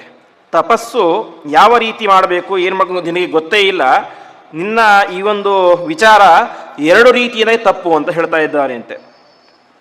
ಮೊದಲನೇದಾಗಿ ಏನು ಅಂತಂದರೆ, ಜಗತ್ತಿನಲ್ಲಿ ಅನೇಕ ರೀತಿಯಂಥ ಜನ ಇರ್ತಾರೆ. ಕೆಲವರು ನಮ್ಮನ್ನು ಹೊಗಳ್ತಾರೆ, ಕೆಲವರು ನಮ್ಮನ್ನು ಬೈತಾರೆ, ಹೊಡಿತಾರೆ, ಏನೋ ಮಾಡ್ತಾರೆ, ಸನ್ಮಾನ ಮಾಡ್ತಾರೆ. ಇದೆಲ್ಲವೂ ಕೂಡ ಯಾವುದರ ನಿಮಿತ್ತ ಅಂತಂದರೆ, ನಮ್ಮ ಪುಣ್ಯದ ನಿಮಿತ್ತ ಮತ್ತು ಪಾಪದ ನಿಮಿತ್ತ. ಹಿಂದಿನ ಜನ್ಮದಲ್ಲಿ ನಾವು ಒಬ್ಬರಿಗೆ ಹೊಡೆದಿದ್ದರೆ ಅವರು ಈ ಜನ್ಮದಲ್ಲಿ ನಮಗೆ ಹೊಡಿತಾರೆ. ಹೀಗೆ ನಮ್ಮ ಪಾಪದಿಂದಾಗಿ ನಮ್ಮ ಪುಣ್ಯದಿಂದಾಗಿ ನಮಗೇನಾಗುತ್ತೆ, ಸುಖವೋ ದುಃಖವೋ ಸನ್ಮಾನವೋ ಅಪಮಾನವೋ ಆಗುತ್ತೆ. ಹಾಗಾಗಿ ನಿನಗೆ ಇವತ್ತು ಅಪಮಾನ ಆಗಿದೆ ಅಂದರೆ ಅದಕ್ಕೆ ಕಾರಣ ಏನು, ನೀನು ನಿನ್ನ ಹಿಂದಿನ ಜನ್ಮದಲ್ಲಿ ಇನ್ನೊಬ್ಬರಿಗೆ ಅಪಮಾನ ಮಾಡಿರ್ತೀಯ, ಅದಕ್ಕೆ ನಿನಗೆ ಈ ರೀತಿಯಾಗಿ ಆಗಿದೆ. ಹಾಗಾಗಿ ಇದಕ್ಕೆಲ್ಲ ತಪಸ್ಸು ಮಾಡ್ತಾ ಕುತ್ಕೊಂಡ್ಬಿಟ್ರೆ ಜಗತ್ತಿನಲ್ಲಿ ಪ್ರತಿಯೊಬ್ಬರು ಕೂಡ ಏನು ಮಾಡಬೇಕು, ತಪಸ್ಸೆ ಮಾಡ್ತಾ ಕುತ್ಕೊಂಡ್ಬಿಡಬೇಕು. ಹಾಗಾಗಿ ತಪಸ್ಸು ಮಾಡೋದು ಅರ್ಥ ಇಲ್ಲ. ಎರಡನೇದೇನು, ಪರಮಾತ್ಮ ತಪಸ್ಸಿಗೆ ಹೊಲಿತಾನೆ, ಹೌದು, ಆದರೆ ಯಾವಾಗ ಹೊಲಿತಾನೆ, 1000 ವರ್ಷಗಳ ಕಾಲ ದೀರ್ಘವಾದ ತಪಸ್ಸನ್ನು ಮಾಡಿದಾಗ ಪರಮಾತ್ಮ ಒಲಿಯಬಹುದು. ಅದು ಎಂಥವರಿಗೆ, ದೊಡ್ಡ ದೊಡ್ಡ ಋಷಿಮುನಿಗಳಿಗೆ. ನೀನಿನ್ನು 6 ವರ್ಷದ ಪುಟ್ಟ ಬಾಲಕ ತಪಸ್ ಮಾಡ್ಲಿಕ್ಕೆ ಹೋಗ್ತೀನಿ, ಎಲ್ಲರೂ ಕೂಡ ನಕ್ಕು ಬಿಡ್ತಾರೆ. ಹಾಗಾಗಿ ತಪಸ್ ಮಾಡ್ಲಿಕ್ಕೆ ಹೋಗೋದು ಬೇಡ, ಸುಮ್ಮನೆ ಮನೆಗೆ ಹೋಗು, ಆರಾಮಾಗಿ ಊಟ ಮಾಡಿ ಮಲ್ಕೊಂಬಿಡು ಅಂತ ಅವನಿಗೆ ಅಪಹಾಸ್ಯ ಮಾಡಿ ಹೇಳ್ತಾರೆ ಅಂತೆ.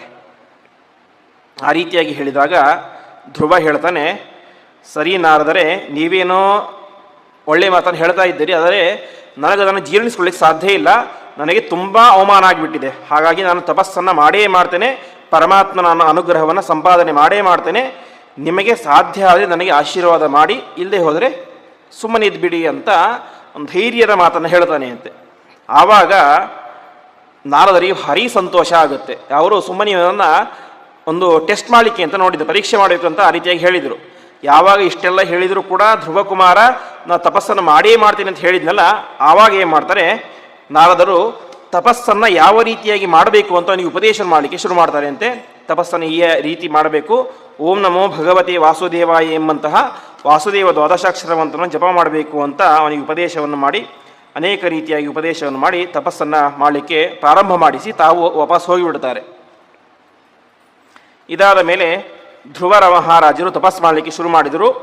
ತಪಸ್ ಮಾಡಬೇಕಾದ್ರೆ ಅವರ ವಯಸ್ಸೆಷ್ಟು? ಕೇವಲ 6 ವರ್ಷದ ಪುಟ್ಟ ಬಾಲಕ ತಪಸ್ಸನ್ನು ಮಾಡಲಿಕ್ಕೆ ಶುರು ಮಾಡಿದ. ಸಾಮಾನ್ಯವಾಗಿ ತಪಸ್ಸು ಮಾಡಬೇಕಾದ್ರೆ ಪ್ರತಿನಿತ್ಯ ಒಂದೊಂದು ಹಣ್ಣನ್ನು ತಿಂದುಕೊಂಡು ತಪಸ್ಸು ಮಾಡ್ತಾ ಇದ್ದ.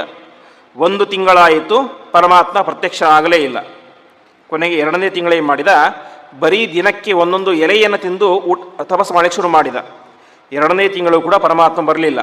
3ನೇ ತಿಂಗಳು ಒಣಗಿದ ಎಲೆಯನ್ನು ತಿಂದು ತಪಸ್ಸು ಮಾಡಲಿಕ್ಕೆ ಶುರು ಮಾಡಿದ, ಆವಾಗಲೂ ಪರಮಾತ್ಮ ಬರಲಿಲ್ಲ. 4ನೇ ತಿಂಗಳು ದಿವಸಕ್ಕೆ ಬರೀ ಉಸಿರಾಟ, ಎಲೆಗಿಲೆ ಏನೂ ಕೂಡ ಇಲ್ಲ. ಆ ರೀತಿ ತಪಸ್ಸು ಮಾಡಲಿಕ್ಕೆ ಶುರು ಮಾಡಿದ, ಆವಾಗಲೂ ಪರಮಾತ್ಮ ಬರಲಿಲ್ಲ.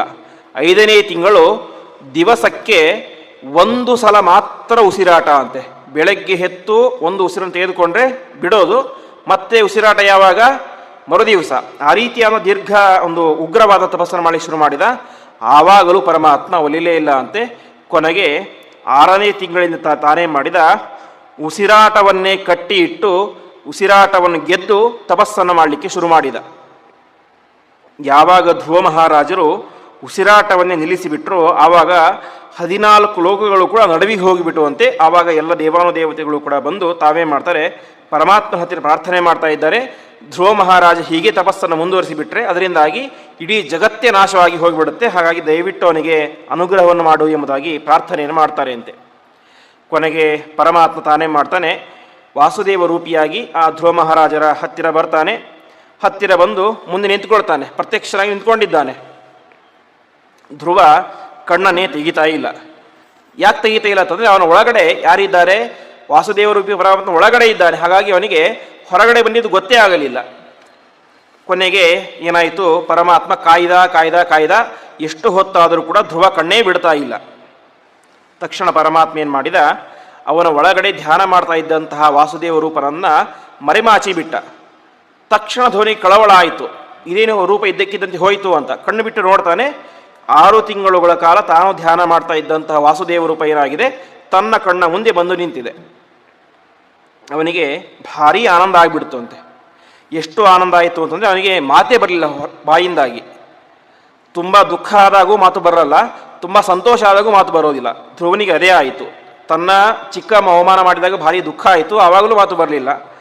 ಪರಮಾತ್ಮ ಬಂದಾಗ ಭಾರಿ ಸಂತೋಷ ಆಯಿತು, ಆವಾಗಲೂ ಮಾತು ಬರಲಿಲ್ಲ. ಕೊನೆಗೆ ಅವನಿಗೆ ಬಾಯಿಂದ ಮಾತೇ ಬರಲಿಲ್ಲ, ಏನು ಮಾಡೋಕ್ಕೂ ತೋಚಲಿಲ್ಲ. ಪರಮಾತ್ಮ ಏನು ಮಾಡಿದ, ತನ್ನ ಕೈಯಲ್ಲಿ ಇದ್ದಂತಹ ಒಂದು ದಿವ್ಯವಾದಂಥ ಶಂಖವನ್ನು ಅವನ ಕಪೋಲಕ್ಕೆ ಗಲ್ಲಕ್ಕೆ ಮುಟ್ಟಿಸ್ತಾನೆ ಅಂತೆ. ಆವಾಗ ಅವನ ಬಾಯಿಂದ ಬಂದಂತಹ ಅದ್ಭುತವಾದಂತಹ ಮಾತೇನೆ, ಯುಂತಃ ಪ್ರವಿಶ್ಯ ಮಮ ವಾಚ ಮಿಮಾಂ ಪ್ರಸುಪ್ತಾಂ ಸಂಜೀವಯತ್ಯಖಿಲ ಶಕ್ತಿಧರ ಸ್ವಧಾಮ್ನ ಅನ್ಯಾಂಶ್ಚ ಹಸ್ತಚರಣ ಶ್ರವಣತ್ವಗಾದೀನ್ ಪ್ರಾಣಾನ್ನಮೋ ಭಗವತೆ ಪುರುಷಾಯ ತುಭ್ಯಂ ಅಂತ ವಿಶೇಷವಾಗಿ ಪರಮಾತ್ಮ, ನೀನು ನಮ್ಮೆಲ್ಲರ ಒಳಗಡೆ ಇದ್ದುಕೊಂಡು ಎಲ್ಲ ರೀತಿಯಾದ ಕಾರ್ಯಗಳನ್ನು ಮಾಡಿಸುವಂಥವನು ನೀನೇ, ನನ್ನ ಒಳಗಡೆ ನಿಂತುಕೊಂಡು ತಪಸ್ಸನ್ನು ಮಾಡಿದವನು ನೀನೇ ಅಂತ ಅನೇಕ ರೀತಿಯಾಗಿ ಸ್ತೋತ್ರವನ್ನು ಮಾಡ್ತಾನೆ. ಸ್ತೋತ್ರವನ್ನು ಮಾಡಿ ಕೊನೆಗೆ ಪರಮಾತ್ಮ ಅವನಿಗೆ ಹೇಳ್ತಾನೆ, ನಿನಗೆ ನಾನು ಯಾರಿಗೂ ಕೊಡದೇ ಇರುವಂತಹ ಧ್ರುವ ನಕ್ಷತ್ರ ಎನ್ನುವಂತಹ ಸ್ಥಾನವನ್ನು ಕೊಡ್ತೇನೆ ಅಂತ ಅನುಗ್ರಹವನ್ನು ಮಾಡ್ತಾರೆ. ಹೀಗೆ ಧ್ರುವ ಮುಂದೆ ಸುಮಾರು 96,000 ವರ್ಷಗಳ ಕಾಲ ದೀರ್ಘವಾದಂತಹ ರಾಜ್ಯಭಾರವನ್ನು ಮಾಡಿ ಕೊನೆಗೆ ತಾನೇನಾದ ಧ್ರುವ ನಕ್ಷತ್ರ ಪದವಿಯನ್ನು ಪಡೆದುಕೊಂಡ ಎಂಬುದಾಗಿ ತಿಳಿಸ್ತಾ ಇದ್ದಾರೆ. ಈ ರೀತಿಯಾಗಿ ಪರಮಾತ್ಮ ಪ್ರತ್ಯಕ್ಷ ಆಯಿತು. ಪರಮಾತ್ಮನ ಪ್ರತ್ಯಕ್ಷ ಆದಾಗ ಪುನಃ ಧ್ರುವ ಮಹಾರಾಜ ಊರಿಗೆ ಬರ್ತಾ ಇದ್ದಾನೆ. ಊರಿಗೆ ಬಂದಾಗ ಇಡೀ ಊರೇ ಸಿಂಗಾರ ಆಗಿಬಿಟ್ಟಿತ್ತು ಅಂತೆ. ಯಾಕೆ ತಂದರೆ ನಾರದರು ಹೇಳಿದರು, ಇವತ್ತು ನಿನ್ನ ಮಗ ವಾಪಸ್ ಬರ್ತೇನೆ ಪರಮಾತ್ಮನ ಅನುಗ್ರಹ ಪಡೆದುಕೊಂಡು ಅಂತ. ಹಾಗಾಗಿ ಎಲ್ಲರೂ ಕೂಡ ವಿಶೇಷವಾಗಿ ಅವನಿಗೆ ಸ್ವಾಗತವನ್ನು ಮಾಡ್ತಾರೆ.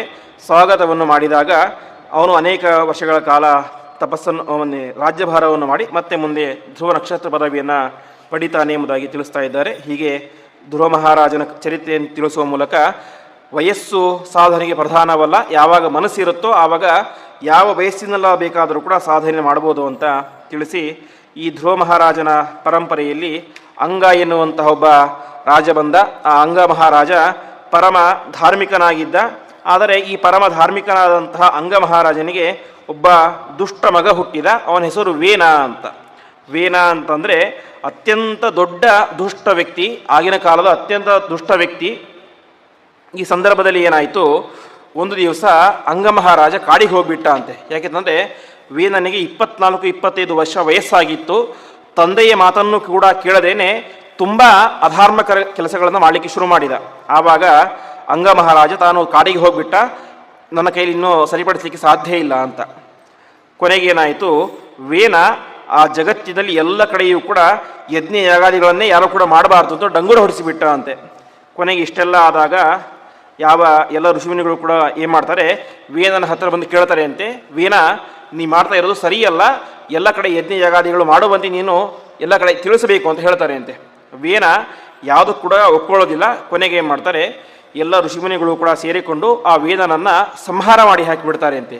ಯಾವ ರೀತಿ ಅಂದರೆ ಹುಂಕಾರದಿಂದಾಗಿ ಅಂತ, ತಮ್ಮ ಮಂತ್ರದ ಸಾಮರ್ಥ್ಯದಿಂದಾಗಿ ಹುಮ್ ಅಂತ ಹೇಳಿದಾಗ ಆ ವೇನ ಸತ್ತು ಹೋಗಿಬಿಡ್ತಾನೆ. ವೇನ ಸತ್ತು ಹೋದ, ಆದರೆ ಒಬ್ಬ ರಾಜ ಅಂತಲೇ ಯಾರೂ ಕೂಡ ಇಲ್ಲ ಜಗತ್ತಿಗೆ. ಆವಾಗ ಏನಾಗುತ್ತೆ, ಆ ವೇನನ ದೇಹವನ್ನು ಎಲ್ಲರೂ ಕೂಡ ಸೇರಿಕೊಂಡು ಮಥನ ಮಾಡ್ತಾರೆ ಅಂತ, ಕಡಿತಾರೆ. ಆ ಕಡಿದಾಗ ಹುಟ್ಟಿ ಬಂದಂತಹ ವ್ಯಕ್ತಿಯೇನೆ ಪೃಥು ಅಂತ. ಆ ಪೃಥುವಿನಿಂದಾಗಿಯೇ ಈ ಭೂಮಿಗೆ ಪೃಥ್ವಿ ಎಂಬುದಾಗಿ ಹೆಸರು ಬಂತು. ಇವತ್ತು ನಾವು ಏನು ಕಾಣುವಂತಹ ಚರಂಡಿ ವ್ಯವಸ್ಥೆ ಇದೆ, ಅಥವಾ ಒಂದು ನಗರ ವ್ಯವಸ್ಥೆ ಮತ್ತು ಗ್ರಾಮದ ವ್ಯವಸ್ಥೆ, ಕೃಷಿ ಮುಂತಾದಂತಹ ಎಲ್ಲ ವ್ಯವಸ್ಥೆಗಳನ್ನು ಕೂಡ, ನಾಗರಿಕತೆಯ ಎಲ್ಲ ವ್ಯವಸ್ಥೆಗಳನ್ನು ಕೂಡ ಜಗತ್ತಿಗೆ ಕೊಟ್ಟಂಥ ವ್ಯಕ್ತಿ ಯಾರು ಅಂದರೆ ಅದು ಪೃಥು ಚಕ್ರವರ್ತಿ. ಹಾಗಾಗಿ ಏನೇ ಭೂಮಿಗೆ ಪೃಥ್ವಿ ಎಂಬುದಾಗಿ ಹೆಸರು ಬರ್ತಾ ಇದೆ. ಹೀಗೆ ಪೃಥು ಚಕ್ರವರ್ತಿ ಅನೇಕ ದೀರ್ಘಕಾಲದ ಒಂದು ರಾಜ್ಯಭಾರವನ್ನು ಮಾಡ್ತಾ ಇದ್ದಾನೆ. ಹೀಗೆ ದೀರ್ಘಕಾಲದ ರಾಜ್ಯಭಾರವನ್ನು ಮಾಡಿ ತಾನು ತನ್ನ ದೇಹತ್ಯಾಗವನ್ನು ಮಾಡ್ತಾ ಇದ್ದಾನೆ ಎಂಬುದಾಗಿ ತಿಳಿಸ್ತಾ ಇದ್ದಾರೆ. ಹೀಗೆ ಇಷ್ಟೆಲ್ಲ ಆದ ಮೇಲೆ ಮುಂದೆ ಸ್ವಯಂಭೂ ಮನುವಿಗೆ ಒಟ್ಟು 2 ಮಕ್ಕಳು, ಪ್ರಿಯವ್ರತ ಮತ್ತು ಉತ್ತಾನಪಾದ ಅಂತ. ಉತ್ತಾನಪಾದನ ಕಥೆಯನ್ನು ಹೇಳಿ ಮುಗಿಸಿದರು. ಉತ್ತಾನಪಾದನ ಮಗ ಧ್ರುವ ಅಂತ ಕಥೆ ಹೇಳಿ ಮುಗಿಸಿದರು. ಅದಾದ ಮೇಲೆ ಪ್ರಿಯವ್ರತ ಎನ್ನುವಂಥ ಇನ್ನೊಬ್ಬ ರಾಜ ಇದ್ದ ಅಂತ. ಆ ಪ್ರಿಯವ್ರತ ರಾಜ ತಾನೇನು ಮಾಡಿದ, ಸುಮಾರು 110 ಕೋಟಿ ವರ್ಷಗಳ ಕಾಲ ರಾಜ್ಯಭಾರ ಮಾಡಿದಂಥ ದೊಡ್ಡ ವ್ಯಕ್ತಿ. ಹೀಗೆ 110 ಕೋಟಿ ವರ್ಷಗಳ ಕಾಲ ದೀರ್ಘವಾದಂಥ ರಾಜ್ಯಭಾರವನ್ನು ಮಾಡಿ ಮುಂದೆ ಸನ್ಯಾಸವನ್ನು ಸ್ವೀಕಾರ ಮಾಡ್ತಾ ಇದ್ದಾನೆ ಪ್ರಿಯವ್ರತ ಮಹಾರಾಜ. ಸ್ವೀಕಾರ ಮಾಡಿದ ಮೇಲೆ ಆ ಪ್ರಿಯವ್ರತನ ಮಗ ಆಗ್ನೇಧ್ರ ಅಂತ, ಆಗ್ನೇಧ್ರನ ಮಗ ನಾಭಿ ಅಂತ. ಆ ನಾಭಿರಾಜನಿಗೇನೆ ಸಾಕ್ಷಾತ್ ಪರಮಾತ್ಮನೇ ಮಗನಾಗಿ ಹುಡ್ತಾ ಇದ್ದಾನೆ, ವೃಷಭದೇವ ಅಂತ. ವೃಷಭದೇವ ಎನ್ನುವ ಹೆಸರಿನಿಂದಾಗಿ ಪರಮಾತ್ಮ ಅಲ್ಲಿ ಅವತಾರವನ್ನು ಮಾಡ್ತಾ ಇದ್ದಾನೆ. ತಾನು ಅವತಾರವನ್ನು ಮಾಡಿ ಅನೇಕ ರೀತಿಯಾದಂತಹ ಒಂದು ಉಪದೇಶವನ್ನು ಜಗತ್ತಿಗೆ ಕೊಟ್ಟ. ಅಷ್ಟಾದ ಮೇಲೆ ಆ ಋಷಭರೂಪಿಯಾದಂತಹ ಪರಮಾತ್ಮನಿಗೆ ಒಟ್ಟು 100 ಜನ ಮಕ್ಕಳು ಹುಡ್ತಾ ಇದ್ದಾರೆ. ಆ 100 ಜನ ಮಕ್ಕಳಲ್ಲಿ ಮೊದಲ ಮಗ ಯಾರು ಅಂತಂದರೆ ಭರತ ಚಕ್ರವರ್ತಿ ಅಂತ. ಭರತ ಚಕ್ರವರ್ತಿ ಅತ್ಯಂತ ಸಾತ್ವಿಕನಾದಂತಹ ವ್ಯಕ್ತಿ, ತುಂಬ ಚೆನ್ನಾಗಿ ರಾಜ್ಯಭಾರವನ್ನು ಮಾಡ್ತಾ ಇದ್ದ. ಅಷ್ಟು ಮಾತ್ರ ಅಲ್ಲ, ಒಳ್ಳೆಯ ವೈರಾಗ್ಯ ಕೂಡ ಇತ್ತು. ಕೊನೆಗೆ ಅವನೇ ಮಾಡಿದ, ಅವನಿಗೆ ಒಂದು ಹಂತದ ವಯಸ್ಸಾದ ಮೇಲೆ ತನ್ನ ಎಲ್ಲ ಮಕ್ಕಳಿಗೆ ರಾಜ್ಯಭಾರವನ್ನು ಕೊಟ್ಟು ತಾನು ತಪಸ್ ಮಾಡಲಿಕ್ಕೆ ಅಂತ ಹೋಗ್ಬಿಡ್ತಾನೆ. ಎಲ್ಲಿಗೆ ಅಂತಂದರೆ ಇವತ್ತಿನ ಗಂಡಕಿ ನದಿಯ ತೀರಕ್ಕೆ ತಪಸ್ ಮಾಡಲಿಕ್ಕೆ ಅಂತ ಬರ್ತಾನೆ ಭರತ. ಹೀಗೆ ಪ್ರತಿನಿತ್ಯ ಗಂಡಕಿ ನದಿಯಲ್ಲಿ ಸ್ನಾನ ಮಾಡೋದು, ತಪಸ್ ಮಾಡೋದು, ಊಟ ಮಾಡೋದು ಇಷ್ಟೇ ಮಾಡ್ತಾ ಇದ್ದ. ಒಂದು ದಿವಸ ಏನಾಯಿತು, ಸ್ನಾನ ಮಾಡಲಿಕ್ಕೆ ಅಂತ ನದಿಗೆ ಇಳಿದಿದ್ದಾನೆ. ನದಿಗೆ ಇಳಿದಾಗ ಏನಾಯಿತು, ಆ ಕಡೆ ತೀರದಿಂದಾಗಿ ಒಂದು ಗರ್ಭಿಣಿ ಜಿಂಕೆ ಓಡೋಡಿಕೊಂಡು ಬರ್ತಾ ಇದೆ. ಅಲ್ಲೇನಾಗಿತ್ತು, ಹಿಂದ್ಗಡೆಯಿಂದಾಗಿ ಒಂದು ಹುಲಿ ಬರ್ತಾ ಇದೆ, ಮುಂದ್ಗಡೆಯಿಂದಾಗಿ ಒಂದು ಜಿಂಕೆ ಓಡೋಡಿ ಹೋಗ್ತಾ ಇದೆ, ಗರ್ಭಿಣಿ ಜಿಂಕೆ. ಕೊನೆಗೆ ಆ ಹುಲಿಯ ಘರ್ಜನೆಯಿಂದಾಗಿ ಹೆದರಿ ಏನಾಯಿತು, ಆ ಜಿಂಕೆ ಜೋರಾಗಿ ಹಾರಿಬಿಡ್ತು. ಹಾರಿದಾಗ ಏನಾಯಿತು, ಅದಕ್ಕೆ ಅಲ್ಲೇ ಪ್ರಸವ ಆಗಿಬಿಡ್ತು. ಪ್ರಸವ ಆಗಿ ನದಿಯ ಮಧ್ಯದಲ್ಲಿ ಯಾರಿದ್ದಾರೆ, ಭರತ ಇದ್ದಾನೆ. ಅವನ ಕೈಯಲ್ಲಿ ಆ ಜಿಂಕೆಯ ಮರಿ ಬಿದ್ದು ಬಿಡ್ತು. ಜಿಂಕೆ ಸತ್ತೇ ಹೋಗಿಬಿಡ್ತು. ಕೊನೆಗೆ ಇವನೇ ಮಾಡಿದ, ಆ ಹುಲಿಯನ್ನು ಓಡಿಸಿದ ಹೇಗೋ ಮಾಡಿ. ಕೈಯಲ್ಲಿ ಆಗ ತಾನೇ ಹುಟ್ಟಿದಂತಹ ತಾಯಿಯನ್ನು ಕಳೆದುಕೊಂಡಂತಹ ಸಣ್ಣ ಜಿಂಕೆ ಮರಿ ಇದೆ. ಅದನ್ನೇನು ಮಾಡೋದು, ಹಾಗೆ ಬಿಟ್ಬಿಟ್ರೆ ಮತ್ತೆ ಹುಲಿ ಬಂದು ತಿಂದು ಹಾಕಿಬಿಡುತ್ತೆ. ಹಾಗಾಗಿ ಸರ್ವಭೂತ ದಯಾ ಪುಷ್ಪಂ ಅಂತ ಎಲ್ಲ ಭೂತಗಳಲ್ಲಿ, ಎಲ್ಲ ಪ್ರಾಣಿಗಳಲ್ಲೂ ಕೂಡ ದಯೆಯನ್ನು ಮಾಡೋದು ಕೂಡ ಒಂದು ಪರಮಾತ್ಮನ ಸೇವೆ ಅಂತ ಭಾವಿಸಿ ಅವನೇನು ಮಾಡಿದ, ಅದನ್ನು ತನ್ನ ಆಶ್ರಮಕ್ಕೆ ಕರೆದುಕೊಂಡು ಬಂದ. ಆಶ್ರಮಕ್ಕೆ ಕರೆದುಕೊಂಡು ಬಂದ. 1 ದಿವಸ ಆಯಿತು, 2 ದಿವಸ ಆಯಿತು, 3 ದಿವಸ ಆಯಿತು. ಆ ಒಂದು ಜಿಂಕೆಯ ಮೇಲೆ ಅವನಿಗೆ ಅಪಾರವಾದಂತಹ ಅಟ್ಯಾಚ್ಮೆಂಟ್ ಬೆಳೆದುಕೊಂಡು ಬಿಡ್ತಂತೆ. ಅವನೇನು ಮಾಡಿದ್ದ, ನನಗೆ ಹೆಂಡತಿ ಬೇಡ, ಮಕ್ಕಳು ಬೇಡ, ರಾಜ್ಯ ಬೇಡ, ಸಾಮ್ರಾಜ್ಯ ಬೇಡ ಅಂತ ಎಲ್ಲದರ ಮೇಲೂ ಕೂಡ ಮೋಹವನ್ನು ಬಿಟ್ಟು ಕಾಡಿಗೆ ಬಂದ. ಕಾಡಿಗೆ ಬಂದರೆ ಏನಾಯಿತು, ಒಂದು ಸಣ್ಣ ಜಿಂಕೆಯ ಮರಿಯ ಮೇಲೆ ವಿಪರೀತವಾದಂಥ ವ್ಯಾಮೋಹ ಬೆಳೆದು ಬಿಡ್ತು. ಕೊನೆಗೆ ಏನಾಯಿತು, ಅವನು ಸ್ನಾನ ಮಾಡಬೇಕಾದ್ರೆ, ಊಟ ಮಾಡಬೇಕಾದ್ರೆ, ಮಲಗಬೇಕಾದ್ರೆ, ತಪಸ್ಸು ಮಾಡಬೇಕಾದ್ರೆ ಎಲ್ಲ ಕಡೆಯೂ ಕೂಡ ಏನು ಮಾಡಿದ, ಆ ಜಿಂಕೆಯ ಮರಿಯನ್ನು ಹೆಗಲ ಮೇಲೆ ಹೊತ್ಕೊಂಡು ಹೋಗ್ತಾ ಇದ್ದ ಅಂತೆ. ಅದನ್ನು ನಡೆದು ಕೂಡ ಬಿಡ್ತಾ ಇರಲಿಲ್ಲ ಅಂತ. ಯಾಕಂದರೆ ನಡೆದು ಬಿಟ್ಟರೆ ಕಾಲಿಗೆ ನೋವಾಗುತ್ತೆ ಅಂತ ಅಷ್ಟು ವ್ಯಾಮೋಹ, ವಿಪರೀತವಾದಂಥ ವ್ಯಾಮೋಹದಿಂದಾಗಿ ಅವನೇನು ಮಾಡಿದ, ಜಿಂಕೆಯನ್ನು ಮರೆತು ಇರ್ತಾನೆ ಇರಲಿಲ್ಲ. ಕೊನೆಗೆ ಏನಾಯಿತು, ಮರಣ ಹತ್ತಿರ ಬಂತು. ಮರಣ ಹತ್ತಿರ ಬಂದಾಗ ವಿಷ್ಣುತೀರ್ಥರು ಹೇಳುವಂತೆ ಮರಣಕಾಲದಲ್ಲಿ ಪರಮಾತ್ಮನ ಸ್ಮರಣೆ ಮಾಡಬೇಕು ಅಂತ ಹೇಳ್ತಾರೆ. ಶ್ರೀಕೃಷ್ಣ ಮನ್ಮರಣ ಕಾಲ ಉಪಾಗತೇತು ತ್ವನ್ನಾಮ ಮಧ್ವಚನ ಗೋಚರತಾ ಉಪಯಿತು ಅಂತ ಪರಮಾತ್ಮನ ನಾಮಸ್ಮರಣೆ ಮಾಡಬೇಕು. ಆದರೆ ಇವನೇನು ಮಾಡಿದ, ನಾನೇನು ಸತ್ತು ಹೋಗಿಬಿಡ್ತೇನೆ ಇವತ್ತು, ನಾಳೆ ಈ ಜಿಂಕೆಯ ಗತಿ ಏನು ಅಂತ ಜಿಂಕೆಯೇ ನೆನೆಸ್ಕೊಳ್ತಾ ತನ್ನ ದೇಹ ತ್ಯಾಗ ಮಾಡಿಬಿಟ್ಟ. ಅದಕ್ಕೆ ಗೀತೆಯಲ್ಲಿ ಪರಮಾತ್ಮ ಹೇಳ್ತಾನೆ, ಯಮ್ಯಂ ವಾಪಿ ಸ್ಮರಂಧಾವಂ ತ್ಯಜತ್ಯಂತೆ ಕಲೇವರಂ ತಂ ತಮೈವೇತಿ ಕೌಂತೆಯ ಸದಾ ತದ್ಭಾವಭಾವಿತಃ ಅಂತ. ಒಬ್ಬ ವ್ಯಕ್ತಿ ಸಾಯುವಾಗ ಏನನ್ನು ನೆನೆಸಿಕೊಂಡು ದೇಹತ್ಯಾಗ ಮಾಡ್ತಾನೋ ಮುಂದೆ ಅದೇ ಆಗಿ ಹುಡ್ತಾನೆ ಅಂತ. ಹಾಗಾಗಿ ಈ ಭರತ ಏನು ಮಾಡಿದ, ಜಿಂಕೆ ಅಂತ ನೆನೆಸ್ಕೊಳ್ತಾ ದೇಹತ್ಯಾಗ ಮಾಡಿದ. ಅದರ ಫಲವಾಗಿ ಅವನೇನಾದ, ಮುಂದಿನ ಜನ್ಮದಲ್ಲಿ ಒಬ್ಬ ಜಿಂಕೆಯಾಗಿ ಹುಟ್ಟುಬಿಟ್ಟ ಅಂತೆ. ಜಿಂಕೆಯಾಗಿ ಹುಟ್ಟಿದಾಗ ಅವನಿಗೆ ಏನಾಗಿತ್ತು, ಹಿಂದಿನ ಜನ್ಮದ ಸ್ಮರಣೆ ಇತ್ತು ಅಂತೆ. ನಾನು ಎಷ್ಟು ದೊಡ್ಡ ತಪ್ಪು ಮಾಡಿಬಿಟ್ಟೆ, ಮನೆ ಮೇಲೆ ಆಸೆ ಬಿಟ್ಟೆ, ಮಡದೆಯ ಮೇಲೆ ಆಸೆ ಬಿಟ್ಟೆ, ಸಾಮ್ರಾಜ್ಯವನ್ನು ಬಿಟ್ಟೆ, ಮಕ್ಕಳನ್ನು ಬಿಟ್ಟೆ, ಸಂಪತ್ತನ್ನು ಬಿಟ್ಟೆ, ಎಲ್ಲವನ್ನು ಕೂಡ ಬಿಟ್ಟು ಕಾಡಿಗೆ ಬಂದೆ. ಕಾಡಿಗೆ ಬಂದು ನೋಡಿದರೆ ಏನಾಯಿತು, ಒಂದು ಜಿಂಕೆಯ ಮೇಲೆ ನನಗೆ ವ್ಯಾಮೋಹ ಬೆಳೀತು ಅಂತ ತುಂಬ ದುಃಖ ಆಗುತ್ತೆ. ಹಾಗಾಗಿ ನಾನು ಈ ಜನ್ಮದಲ್ಲಿ ಆ ತಪ್ಪನ್ನು ಮಾಡಬಾರ್ದು ಅಂತ ತಾನೇನು ಮಾಡಿತು, ಯಾವ ಜಿಂಕೆಗಳ ಜೊತೆಗೂ ಸೇರ್ತಾ ಇರಲಿಲ್ಲಂತೆ. ತಾನೊಬ್ಬನೇ ಏಕಾಂತವಾಗಿದ್ದು ತಪಸ್ಸನ್ನು ಮಾಡ್ತಾ ಇತ್ತು. ಹೀಗೆ ಮಾಡ್ತಾ ಮಾಡ್ತಾ ಮಾಡ್ತಾ ಕೊನೆಗೆ ಆ ಗಂಡಕಿ ನದಿಯ ತೀರದಲ್ಲಿ ದೇಹತ್ಯಾಗವನ್ನು ಜಿಂಕೆ ಮಾಡುತ್ತೆ.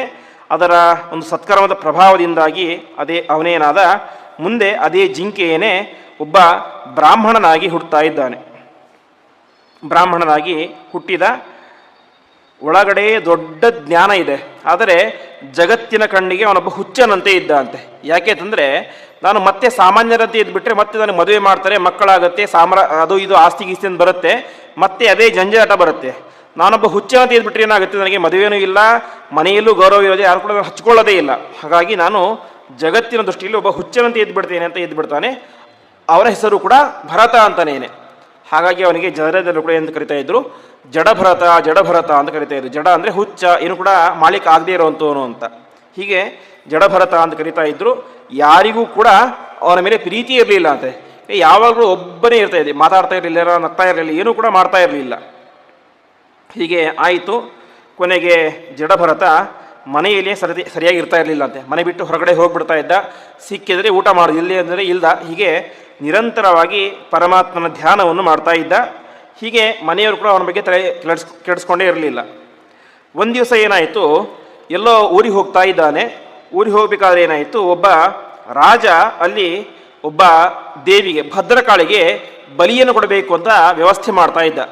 ಬಲಿಯನ್ನು ಕೊಡಬೇಕು ಅಂದರೆ ಯಾರನ್ನು ಬಲಿ ಕೊಡ್ತೇವಲ್ಲ ಆ ವ್ಯಕ್ತಿ ದಷ್ಟಪುಷ್ಟವಾಗಿ ಇರಬೇಕು, ಕೈಕಾಲು ಸರಿಯಾಗಿರಬೇಕು, ಅಂಗವೈಕಲ್ಯ ಇರಬಾರ್ದು. ಹಾಗೆ ಹುಡುಕ್ತಾ ಇರ್ತಾರೆ ಯಾರು ಅಂತಹ ವ್ಯಕ್ತಿ ಅಂತ. ಈ ಜಡಭರತ ಕಣ್ಣಿಗೆ ಬೀಳ್ತಾನೆ. ನೋಡ್ತಾರೆ, ಒಳ್ಳೆ ಗಟ್ಟಿ ಮುಟ್ಟಾಗಿರ್ತಾನೆ, ಏನೂ ಅಂಗವೈಕಲ್ಯ ಏನು ಕೂಡ ಇರೋದಿಲ್ಲ. ಕರೆದುಕೊಂಡು ಬರ್ತಾರೆ.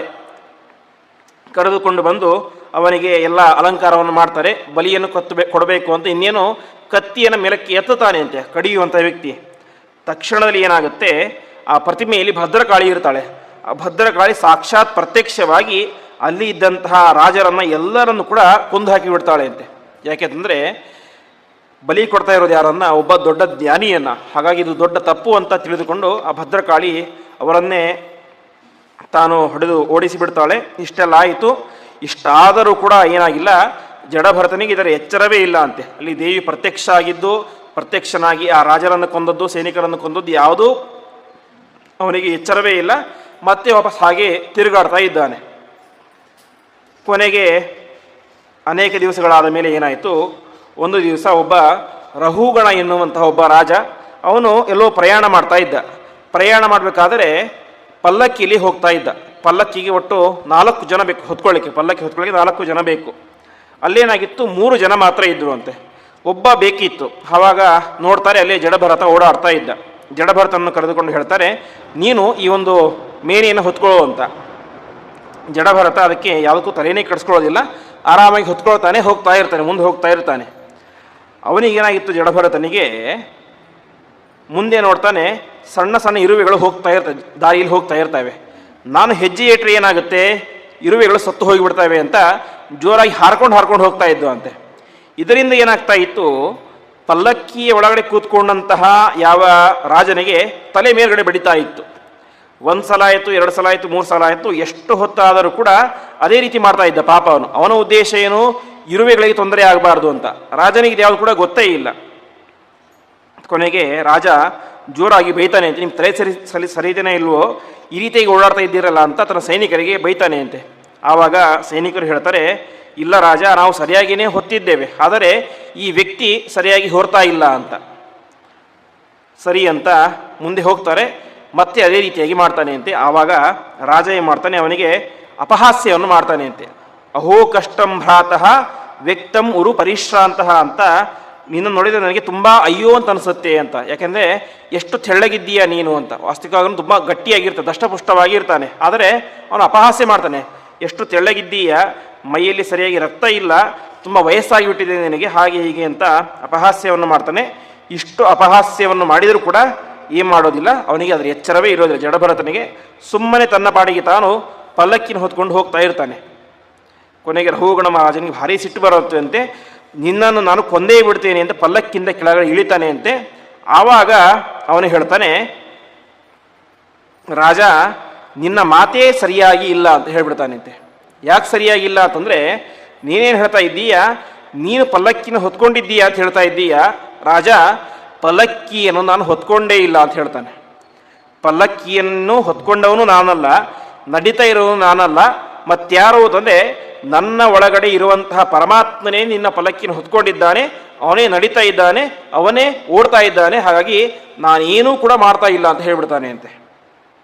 ಇಷ್ಟು ಹೇಳಿದಾಗ ರಘುಗಣನಿಗೆ ಆಶ್ಚರ್ಯ ಆಗಿಬಿಡುತ್ತೆ ಅಂತೆ. ನೋಡ್ಲಿಕ್ಕೆ ಹುಚ್ಚರಂತೆ ಇದ್ದಾನೆ, ಮೈಯಲ್ಲಿ ಏನೂ ಕೂಡ ಸರಿಯಾಗಿ ಇದೆಯಿಲ್ಲ, ನೋಡಿದರೆ ದೊಡ್ಡ ಜ್ಞಾನಿಯಂತೆ ಮಾತಾಡ್ತಾ ಇದ್ದಾನೆ ಅಂತ ನೀನು ಯಾರು ಎಂಬುದಾಗಿ ಕೇಳ್ತಾನೆ ಅಂತೆ. ನಾನೇ ಯಾರಾದರೆ ನಿನಗೇನು ಎಂಬುದಾಗಿ ಹೇಳಿದಾಗ ಆ ಜಡಭರತ ರಘುಗಣ ರಾಜನಿಗೆ ಅನೇಕ ರೀತಿಯಾದಂಥ ಉಪದೇಶಗಳನ್ನು ಮಾಡಲಿಕ್ಕೆ ಶುರು ಮಾಡ್ತಾನೆ. ಅವನು ಹೇಳ್ತಾನೆ, ಒಲೆಯ ಮೇಲೆ ಒಂದು ಪಾತ್ರೆಯನ್ನು ಇಟ್ಟಿರ್ತೇವೆ, ಪಾತ್ರೆ ಇಟ್ಟಾಗ ಏನಾಗುತ್ತೆ, ಆ ಪಾತ್ರೆ ಬೆಂಕಿಯಿಂದಾಗಿ ಪಾತ್ರೆ ಬಿಸಿಯಾಗುತ್ತೆ. ಪಾತ್ರೆ ಬಿಸಿಯಾದಾಗ ಒಳಗಡೆ ಇರುವಂಥ ನೀರು ಕೂಡ ಬಿಸಿಯಾಗುತ್ತೆ. ಅಲ್ಲಿ ನೀರಿಗೂ ಮತ್ತು ಬೆಂಕಿಗೂ ಏನಿಲ್ಲ, ಡೈರೆಕ್ಟಾಗಿ ಸ್ಪರ್ಶ ಆಗಿಲ್ಲ. ಸ್ಪರ್ಶ ಆಗಿದ್ದು ಯಾವುದಕ್ಕೆ, ಪಾತ್ರೆಗೆ ಮಾತ್ರ. ಆ ರೀತಿಯಾಗಿ ಅದರಿಂದ ಏನಾಯಿತು, ನೀರು ಬಿಸಿಯಾಯಿತು. ಹಾಗೆ ನಾವೆಲ್ಲರೂ ಕೂಡ ಒಂದು ನಿಮಿತ್ತ ಮಾತ್ರ, ಬೆಂಕಿಯ ಸ್ಪರ್ಶದಿಂದಾಗಿ ನೀರು ಬಿಸಿಯಾಗುವಂತೆ ನಾವೆಲ್ಲರೂ ಕೂಡ ನಿಮಿತ್ತ ಮಾತ್ರ. ನಮ್ಮೆಲ್ಲರ ಒಳಗಡೆ ನಿಂತುಕೊಂಡು ನಮ್ಮನ್ನು ನಡೆಸ್ತಾ ಇರೋದು ಯಾರು, ಪರಮಾತ್ಮ. ಪರಮಾತ್ಮ ಬೆಂಕಿ ಇದ್ದಂತೆ, ಈ ದೇಹ ಪಾತ್ರೆ ಇದ್ದಂತೆ, ನಾವೆಲ್ಲರೂ ಕೂಡ ಆತ್ಮ ನೀರಿದ್ದಂತೆ. ಅವನು ನಡೆಸಿದಂತೆ ನಾವು ನಡೆಸ್ತೇವೆ. ಬೆಂಕಿ ಇದ್ದರೆ ನೀರು ಬಿಸಿಯಾಗುತ್ತೆ, ಇಲ್ಲದೆ ಹೋದರೆ ನೀರು ಬಿಸಿಯಾಗಲಿಕ್ಕೆ ಸಾಧ್ಯ ಇಲ್ಲ. ಹಾಗಾಗಿ ಪರಮಾತ್ಮ ನಮ್ಮೊಳಗಡೆ ನಿಂತುಕೊಂಡು ನಡೆಸಿದರೆ ನಾವು ನಡೀಲಿಕ್ಕೆ ಸಾಧ್ಯ, ಇಲ್ಲದೆ ಹೋದರೆ ಸಾಧ್ಯ ಇಲ್ಲ ಅಂತ ಅನೇಕ ರೀತಿಯಾದಂತಹ ಒಂದು ಉಪದೇಶಗಳನ್ನು ಜಡಭರತ ರಾಜ ಜಡಭರತ ರಘುಗಣನಿಗೆ ಮಾಡ್ತಾ ಇದ್ದಾನೆ. ಈ ರೀತಿಯಾಗಿ ಉಪದೇಶ ಮಾಡಿದಾಗ ಅವನಿಗೆ ಭಾರಿ ಆಶ್ಚರ್ಯ ಆಗಿಬಿಡುತ್ತೆ, ಅಷ್ಟು ಹೆದರಿಕೆ ಆಗಿಬಿಡುತ್ತೆ ಅಂತೆ. ಯಾಕೆಂದರೆ ನಿನ್ನ ಇಷ್ಟು ದೊಡ್ಡ ಜ್ಞಾನಿಯಂತೆ ಇದ್ದೀಯಾ, ನಾನು ನಿನಗೆ ಅನೇಕ ರೀತಿಯಾದಂಥ ಅಪಮಾನಗಳನ್ನು ಮಾಡಿಬಿಟ್ಟೆ, ದಯವಿಟ್ಟು ನನ್ನನ್ನು ಕ್ಷಮಿಸು ಎಂಬುದಾಗಿ ಅವನಿಗೆ ಪ್ರಾರ್ಥನೆಯನ್ನು ಮಾಡ್ತಾನೆ. ಈ ರೀತಿಯಾಗಿ ಪ್ರಾರ್ಥನೆಯನ್ನು ಮಾಡಿದಾಗ ಅವನು ಕೂಡ ಜಡಭರತ ಅನೇಕ ರೀತಿಯಾದ ಅನುಗ್ರಹವನ್ನು ಮಾಡ್ತಾನೆ. ಈ ರೀತಿಯಾಗಿ ಅನುಗ್ರಹವನ್ನು ಮಾಡಿದಾಗ ಅವತ್ತು ಆ ರಘುಗಣ ರಾಜ ಒಂದು ಮಾತನ್ನು ಹೇಳ್ತಾನೆ, ನಮೋ ಮಹದ್ಭ್ಯೋಸ್ತು ನಮೋ ಶಿಶುಭ್ಯ ನಮೋ ಯುವಭ್ಯ ನವ ಆವಟುಭ್ಯ ಯೇ ಬ್ರಾಹ್ಮಣಾ ಅವಧೂತಲಿಂಗಾ ಚರಂತಿ ತೇಭ್ಯ ಶಿವಮಸ್ತು ರಾಜ್ಞಾಮ್ ಅಂತ. ಜಗತ್ತಿನಲ್ಲಿ ಜ್ಞಾನಿಗಳು ಯಾವ ರೀತಿ ಇರ್ತಾರೆ ಅಂತ ಗೊತ್ತಾಗೋದಿಲ್ಲ, ಒಬ್ಬೊಬ್ಬರು ಒಂದೊಂದು ರೀತಿಯಾಗಿ ಇರ್ತಾರೆ. ಈಗ ಈ ಜಡಭರತ ಇದ್ದ, ನೋಡಲಿಕ್ಕೆ ಒಬ್ಬ ಹುಚ್ಚನಂತೆ ಇದ್ದ, ಆದರೆ ಒಬ್ಬ ದೊಡ್ಡ ಜ್ಞಾನಿ. ಧ್ರುವ ಮಹಾರಾಜರಿದ್ದು ಕೇವಲ 6 ವರ್ಷದ ಪುಟ್ಟ ಬಾಲಕ, ಆದರೆ ದೊಡ್ಡ ಜ್ಞಾನಿ. ಹಾಗಾಗಿ ಜಗತ್ತಿನಲ್ಲಿ ಇರುವಂತಹ ಪ್ರತಿಯೊಬ್ಬ ಜ್ಞಾನಿಗಳಿಗೂ ಕೂಡ ನಮಸ್ಕಾರ ಅಂತ. ಅವ್ರು ಹೇಗಿರಲಿ, ನಮೋ ಮಹದ್ಯ, ಅವರು ದೊಡ್ಡವರಾಗಿರಲಿ, ಚಿಕ್ಕವರಾಗಿರಲಿ, ಶಿಶುಗಳಾಗಿರಲಿ, ಹುಚ್ಚರಾಗಿರಲಿ, ಯಾರೇ ಆಗಿರಲಿ, ಜ್ಞಾನಿಗಳಾದಂತಹ ಪ್ರತಿಯೊಬ್ಬರಿಗೂ ಕೂಡ ನಮಸ್ಕಾರ ಎಂಬುದಾಗಿ ಯಾವ ರಾಜ ನಮಸ್ಕಾರವನ್ನು ಮಾಡ್ತಾ ಇದ್ದಾನೆ. ಹೀಗೆ ನಮಸ್ಕಾರವನ್ನು ಮಾಡಿದಾಗ ಆ ರಹುಗಣ ರಾಜ ನಮಸ್ಕಾರವನ್ನು ಮಾಡಿದಾಗ ಪುನಃ ಆ ಜಡಭರತ ರಾಜ ತನ್ನ ಒಂದಕ್ಕೆ ಅನುಗುಣವಾಗಿ ಮತ್ತೆ ಸಂಚಾರ ಮಾಡ್ತಾ ಹೋಗಿಬಿಡ್ತಾನೆ. ಈ ರೀತಿಯಾಗಿ ಆ ಜಡಭರತ ಮಹಾರಾಜನ ಕಥೆಯನ್ನು ತಿಳಿಸ್ತಾ ಇದ್ದಾರೆ. ಇದರಿಂದ ನಮಗೆ ತಿಳಿಯುವಂಥ ಅಂಶ ಏನು ಅಂತಂದರೆ, ಯಾವುದರ ಮೇಲೂ ಕೂಡ ಅತಿಯಾದಂಥ ಅಭಿಮಾನ, ಅಟ್ಯಾಚ್ಮೆಂಟ್ ಅನ್ನೋದು ಇರಬಾರ್ದು ಅಂತ. ಅತಿಯಾದಂಥ ಅಟ್ಯಾಚ್ಮೆಂಟ್ ಎಂಬುದಿದ್ದಾಗ ಏನಾಗುತ್ತೆ, ಅದರಿಂದಾಗಿ ಹೇಗೆ ಆ ಭರತ ಒಬ್ಬ ಶ್ರೇಷ್ಠ ರಾಜನಾಗಿ ದೊಡ್ಡ ತಪಸ್ವಿಯಾಗಿದ್ದಂಥವನು ಎಲ್ಲವನ್ನು ಕೂಡ ಕಳೆದುಕೊಂಡು ಒಬ್ಬ ಜಿಂಕೆಯಾಗಿ ಹುಟ್ಟುವಂಥ ಪ್ರಸಂಗ ಬಂತು. ಅದಕ್ಕೆ ಕಾರಣ ಏನು? ಜಿಂಕೆಯ ಮೇಲೆ ಇದ್ದಂತಹ ಅತಿಯಾದಂತಹ ವ್ಯಾಮೋಹ. ಹಾಗಾಗಿ ಅತಿಯಾದಂತಹ ವ್ಯಾಮೋಹವನ್ನು ಎಲ್ಲೂ ಕೂಡ ಮಾಡಬಾರದು ಎಂಬುದನ್ನು ಈ ಒಂದು ಕಥೆಯ ಮೂಲಕ ತಿಳಿಸ್ತಾ ಇದ್ದಾರೆ. ಇದಾದ ಮೇಲೆ ವಿಶೇಷವಾಗಿ ಬ್ರಹ್ಮಾಂಡದ ವರ್ಣನೆಯನ್ನು ಮಾಡಲಿಕ್ಕೆ ಶುರು ಮಾಡ್ತಾರೆ. ಈ ಬ್ರಹ್ಮಾಂಡದಲ್ಲಿ ಒಟ್ಟು 9 ವರ್ಷಗಳು ಎಂಬುದಾಗಿ ತಿಳಿಸ್ತಾ ಇದ್ದಾರೆ. 9 ವರ್ಷ ಅಂದರೆ 9 ಪ್ರದೇಶಗಳು ಅಂತ. ಇಲಾವೃತ ವರ್ಷ, ಭದ್ರಾಶ್ವ ವರ್ಷ, ಹರಿವರ್ಷ, ಕೇತುಮಾಲಾ ವರ್ಷ, ರಮ್ಯಕ ವರ್ಷ, ಹಿರಣ್ಮಯ ವರ್ಷ, ಉತ್ತರ ಕುರುವರ್ಷ, ಕಿಂಪುರುಷ ವರ್ಷ, ಭಾರತ ವರ್ಷ ಅಂತ ಅನೇಕ ರೀತಿಯಾದಂತಹ ವರ್ಷಗಳಿದ್ದಾವೆ. ಆ ಇಲಾವೃತ ವರ್ಷದಲ್ಲಿ ಸಂಕರ್ಷಣ ರೂಪಿಯಾದಂತಹ ಪರಮಾತ್ಮ ಅಲ್ಲಿ ನೆಲೆಸಿದ್ದಾನೆ. ಅವನನ್ನು ಮಹಾರುದ್ರ ದೇವರು ಸ್ತೋತ್ರ ಮಾಡ್ತಾ ಇದ್ದಾರೆ ಎಂಬುದಾಗಿ ತಿಳಿಸ್ತಾ ಇದ್ದಾರೆ. ಅದಾದ ಮೇಲೆ ಭದ್ರಾಶ್ವ ವರ್ಷ, ಆ ಭದ್ರಾಶ್ವ ವರ್ಷದಲ್ಲಿ ಹಯಗ್ರೀವ ರೂಪಿಯಾದಂತಹ ಪರಮಾತ್ಮ ಇದ್ದಾನೆ. ಮತ್ತು ಹರಿವರ್ಷದಲ್ಲಿ ನರಸಿಂಹರೂಪಿಯಾದಂಥ ಪರಮಾತ್ಮ, ಕೇತುಮಾಲಾ ವರ್ಷದಲ್ಲಿ ಪ್ರದ್ಯುಮ್ನ ರೂಪಿಯಾದಂತಹ ಪರಮಾತ್ಮ, ರಮ್ಯಕ ವರ್ಷದಲ್ಲಿ ಮತ್ಸ್ಯರೂಪಿಯಾದಂತಹ ಪರಮಾತ್ಮ, ಹಿರಣ್ಮಯ ವರ್ಷದಲ್ಲಿ ಕೂರ್ಮ ಮತ್ತು ಉತ್ತರ ಕುರುವರ್ಷದಲ್ಲಿ ವರಾಹರೂಪಿಯಾದಂತಹ ಪರಮಾತ್ಮ, ಕಿಂಪುರುಷ ವರ್ಷದಲ್ಲಿ ಶ್ರೀರಾಮರೂಪಿಯಾದಂತಹ ಪರಮಾತ್ಮ ಮತ್ತು ಭಾರತ ವರ್ಷದಲ್ಲಿ ನರನಾರಾಯಣ ರೂಪಿಯಾದಂತಹ ಪರಮಾತ್ಮ ಇದ್ದುಕೊಂಡು ವಿಶೇಷವಾಗಿ ಈ ಜಗತ್ತನ್ನು ಪ್ರೇರೇಪಣೆ ಮಾಡ್ತಾ ಇದ್ದಾರೆ ಎಂಬುದಾಗಿ ತಿಳಿಸ್ತಾ ಇದ್ದಾರೆ. ಇವತ್ತಿಗೂ ಕೂಡ ಪರಮಾತ್ಮ ನರನಾರಾಯಣ ರೂಪದಿಂದ ಇಲ್ಲಿದ್ದಾನೆ. ಬದರಿ ಕ್ಷೇತ್ರದಲ್ಲಿ ಇದ್ದಾರೆ. ಬದರಿಯಲ್ಲಿ ಆ ನರನಾರಾಯಣ ಪರ್ವತ ಎಂಬುದಾಗಿ 2 ಪರ್ವತಗಳಿದ್ದಾವೆ.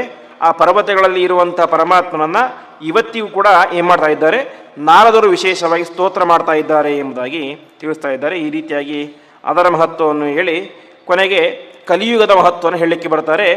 ಕಲಿಯುಗ ಅತ್ಯಂತ ಶ್ರೇಷ್ಠವಾದದ್ದು ಎಂಬುದಾಗಿ ತಿಳಿಸ್ತಾರೆ.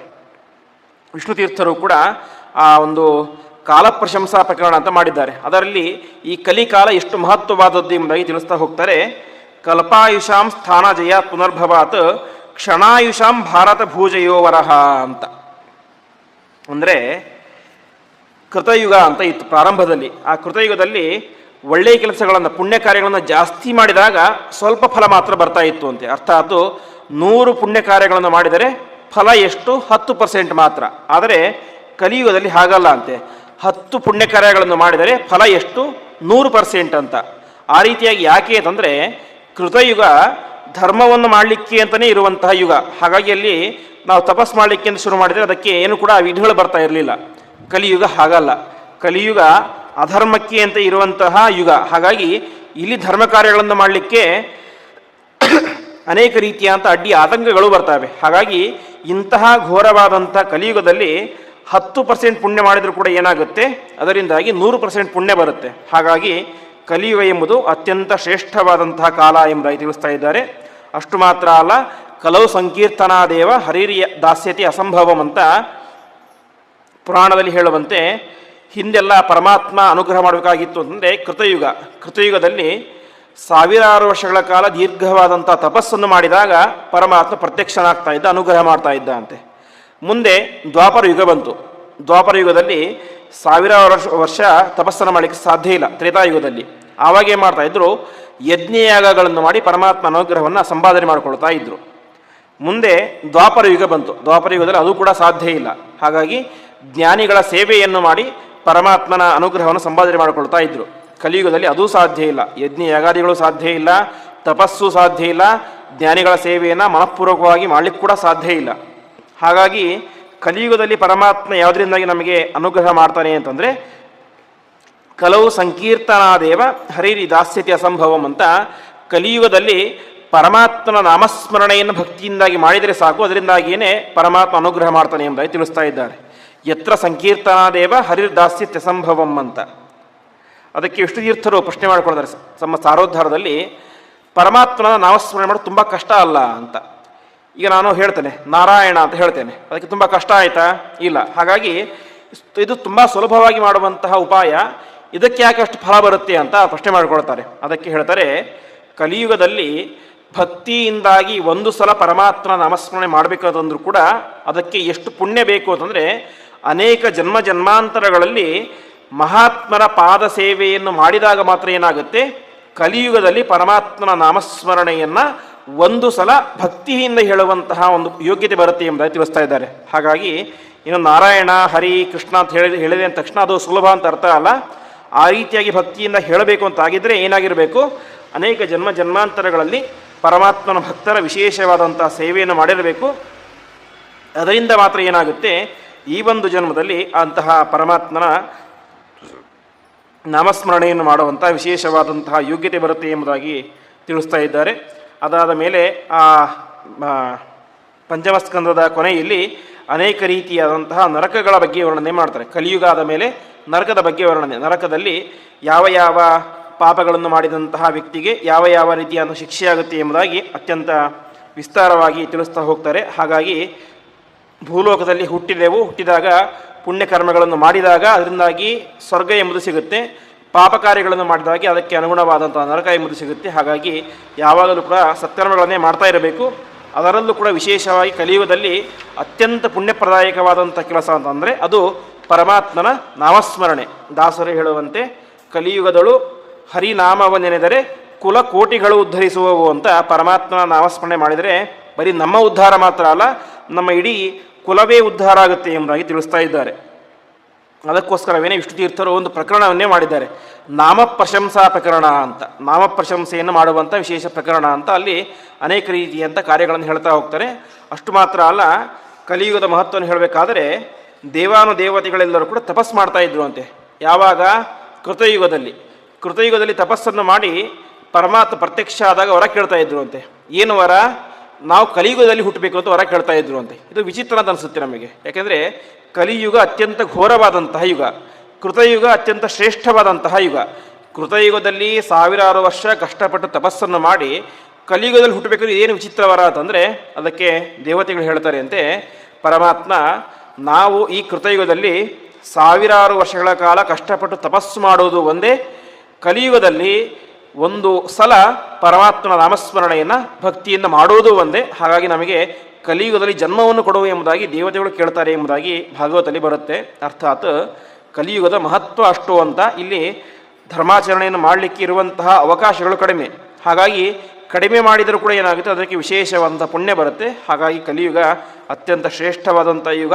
ಹಾಗಾಗಿ ನಾವೇನು ಮಾಡೋದಿಲ್ಲ, ಯಾಕಂದರೆ ಕಲಿಯುಗ ಅಂತ ಹೇಳಿ ಕಾರಣವನ್ನು ಹೇಳಿ ತಪ್ಪಿಸ್ಕೊಳ್ಬಾರ್ದು. ಕಲಿಯುಗ ಧರ್ಮಾಚರಣೆಗಳನ್ನು ಮಾಡಲಿಕ್ಕೆ ಅತ್ಯಂತ ಪ್ರಶಸ್ತವಾದಂತಹ ಯುಗ. ಅದರಲ್ಲೂ ಕೂಡ ಸ್ವಲ್ಪ ಮಾಡಿದರೂ ಕೂಡ ಅದಕ್ಕೆ ವಿಶೇಷವಾದಂತಹ ಪುಣ್ಯ ಬರುತ್ತೆ ಎಂಬುದಾಗಿ ವೇದವ್ಯಾಸ ದೇವರು ಈ ಒಂದು ಭಾಗವತದಲ್ಲಿ ನಮಗೆ ತಿಳಿಸಿಕೊಡ್ತಾ ಇದ್ದಾರೆ. ಹೀಗೆ ಇಲ್ಲಿಗೆ ಪಂಚಮಸ್ಕಂದ ಎಂಬುದು ಮುಗಿಯುತ್ತೆ. ಮುಂದೆ ನಾಳೆ 3ನೇ ದಿವಸದ ಪ್ರವಚನದಲ್ಲಿ ಇದಕ್ಕೆ ಒಂದು ನಿದರ್ಶನದಂತೆ ಇರುವಂತಹ ಒಂದು ಪ್ರಕರಣ ಕಥೆ ಅಂತಂದರೆ ಅದು ಅಜಾಮಿಳನ ಕಥೆ. ಅಂತಹ ಅಜಾಮಿಳನ ಕಥೆ ಮತ್ತು ಮುಂದೆ ಸಪ್ತಮಸ್ಕಂದದಲ್ಲಿ ನರಸಿಂಹದೇವರ ಕಥೆ ಎಂಬುದೆಲ್ಲ ಬರುತ್ತೆ. ಆ ಒಂದು ಚಿಂತನೆಯನ್ನು ನಾವು ನಾಳೆಯ ನಾಳೆಯ ಪ್ರವಚನದಲ್ಲಿ ನೋಡೋಣ ಎಂಬುದಾಗಿ ಹೇಳ್ತಾ ಈ ಒಂದು ಭಾಗವತ ಸಪ್ತಾಹದ 2ನೇ ದಿವಸದ ಪ್ರವಚನವನ್ನು ಪರಮಾತ್ಮನಿಗೆ ನಾವೆಲ್ಲರೂ ಕೂಡ ಸೇರಿ ಸಮರ್ಪಣೆ ಮಾಡೋಣ. ಶ್ರೀಕೃಷ್ಣಾರ್ಪಣಮಸ್ತು.